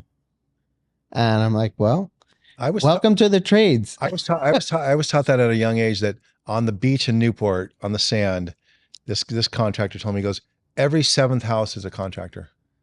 That actually that makes sense. And or an architect. And in between, you have a doctor who invented a heart something. You have a lawyer, an entrepreneur, something else, and then he goes. So you got electrical contractor, roofing contractor, plumbing contractor. Yeah, on big scale. But they did it. Yeah, exactly. Not the. I got to be careful with how I put it, but at the end of the day, you really have to know your client base, and there is something to say for the $30,000 bathroom remodels, the $50,000 kitchens, if you're doing them by volume or scale. It's funny because a couple weeks ago, I have a pretty big male friend group, and we're all super supportive of each other, and the phone calls are every day, all day long between us. And one of my buddies in Napa Valley, and he's a super wine country estate builder guy. Mm-hmm. And he goes, bro, and we surf together. When he comes out, he goes, bro, don't you just want to build like a 200-foot long dog ear fence? And I go, yeah. And I want to have like the 80th board be like an 1/8 inch short and have the homeowner go, I'm going to hold $40 back. And you're like, fine, knock your socks off. He goes, don't you just want to like, just get out there and just build a fence? I go, I would love that. Just something simple. Because our stuff is like, every cut is so critical. Every joint is so critical. It is. Yeah. And I tell people too, like when you go to Fletcher Jones and buy a Mercedes, when they bring it out and it's ready, that client walks that thing all the way around. He's not leaving with a dent in it. Mm-hmm. He's not leaving with a scratch in it. So like you say, when you're carrying up doors, and at some point they'll let things go, and at the very end, they're going to walk the entire house. Oh yeah. And then they might hold back, $20,000 easy, just because there was a footprint on that baseboard over there that you didn't even make because you don't wear size 7 kids' shoes. Yeah. Right. Yeah. And we're really careful on our price, the way we collect money too, the way we write up our contracts. We try to only leave like 5% at the end. And here's another thing: nobody's asking us right now to leave a 10% retention, mm-hmm. and nobody right now is asking us to be on a schedule, which is weird. Nobody's saying like you have to be finished by a certain date. Now at the very end, they'll know that we're close, and they'll go, you got to be done by June 25th, and we just had that, mm-hmm. and we did it. Jenny and I were going on Saturdays and Sundays just to get it done. We didn't care. We don't have any babies at home. Mm-hmm. So, well, is that normal? Most people won't do that. Yeah. You will. You got to do what you got to do. I never knew how my dad did it. I know now, but my dad took June 15th to September 15th off every year, and he owned the company, and we traveled all summer, and I have no idea how he did it. Well, I know now. Yeah. But during, like, my neighbors were like, how the F is your dad? Like, does he get laid off? I'm like, no, he owns the company. But during the year, he worked 7 days a week. My dad was the epitome of who he really did a great job in showing work ethic. I mean, I want to just speak highly of him right now. But he fell off 3 ladders in different times, probably more than that, but 3 that I know of. Broke ribs, broke shoulders, broke. Oh, jeez. And I remember one time down here at Huntington Beach, he was painting a house, and he had to get it done by the end of the week. This was the day after, or 2 days after he fell off, shattered part of his shoulder and broke X amount of ribs. He's back. He had a catheter, and I was helping him pee. Oh my God. In the CVS parking lot, and I would carry around. I was like 11 at this point, and I'm carrying around the spray machine, the 5-gallon buckets, and he says, "You just hold my arm up, and don't worry about if I'm screaming. You keep it going, and I'll turn and I'll spray." Holy smokes! Like, we're talking about like hardcore work ethic stuff. You know, I would work for 13-hour days in Dana Point, painting, doing pressure, everything. And he would, at the end of the day, I'd get like $13. Yep. Literally. And I'm like, I'd get a Frosty. I literally, what happened is, well, I had to drive you. I had to pick you up. I had to pay for your lunch. I had to do that. And I'm like, this motherfucker, you know, yeah, all this stuff. But you learn, you get to a point where it's almost numb. You just go, and you know you got to get it done. And that's the difference between a business owner that's walking fast to the truck, dude, and a worker. Yeah. And that's why, unfortunately, when you're dealing with a client, they expect you to be there. They expect you to be doing all the work. And someone in my role, I can't be everywhere all the time. So I have to rely on people like you to be able to get the job done the right way the first time. That's something that differentiates us too. Like I told you, we just show up continually. Yeah. And then when we can't, we text them, we won't be there tomorrow. Yeah. Like 3 days ahead of time. I said, but we'll be there on Saturday again. And so they love that. You know, I have a lot of young people ask me continually, like, how'd you buy your first house? I go, you're not going to like the story. You're not going to like it. 5 days a week as a carpenter. Saturdays doing my own side jobs because I had tools, and I was a busboy 5 nights a week at a French restaurant. And I was only a busboy because it took forever to become a back waiter. And then they had captains, and the captain and the back waiter made the same. It was a 40-40-20 split. And the French restaurant I worked at, I made 100 at 150 a night in the mid 80s. So I was addicted to it. Mm-hmm. And they said, well, did you have a girlfriend? I go, yeah, I'd go to her house after work. Just stay up all night. Yeah. And be at work the next morning at 7. Isn't that crazy? Yeah. Yeah.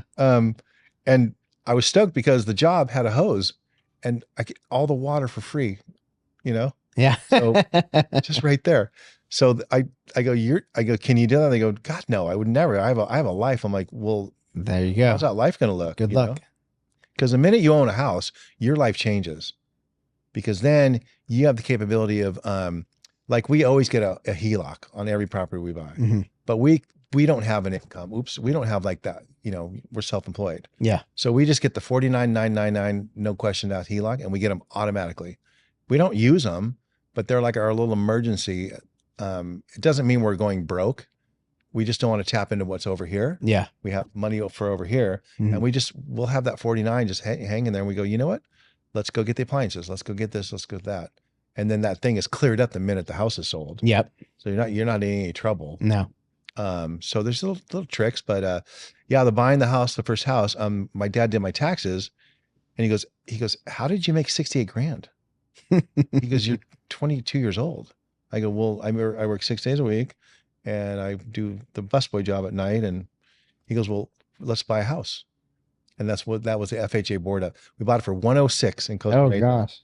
106. Yeah. When was that? 1984. 1984, 106. 106. And then it took forever for it to get to like 150.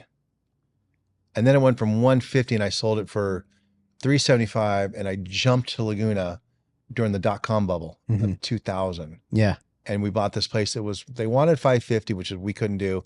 We got them down to 424, and we jumped, and we made that leap.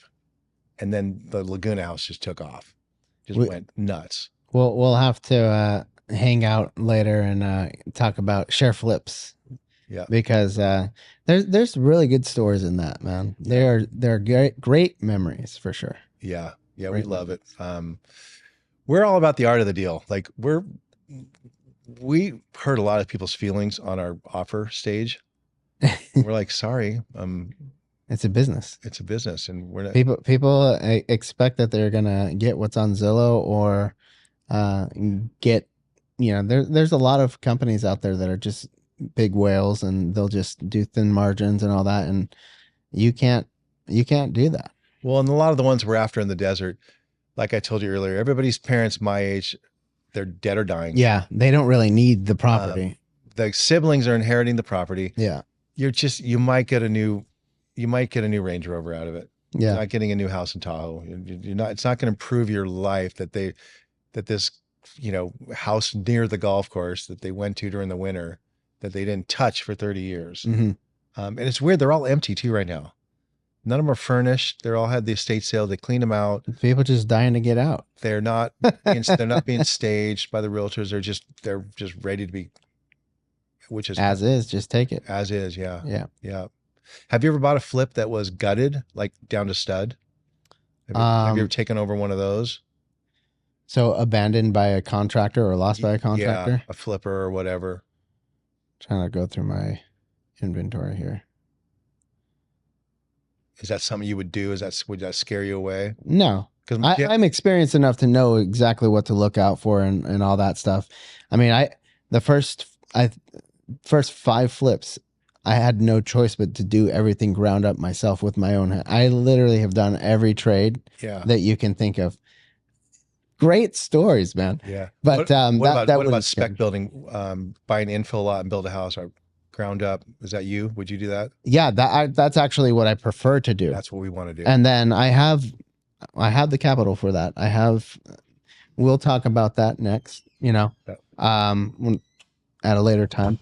But spec building, love it. And I've jumped into jobs regrettably as a contractor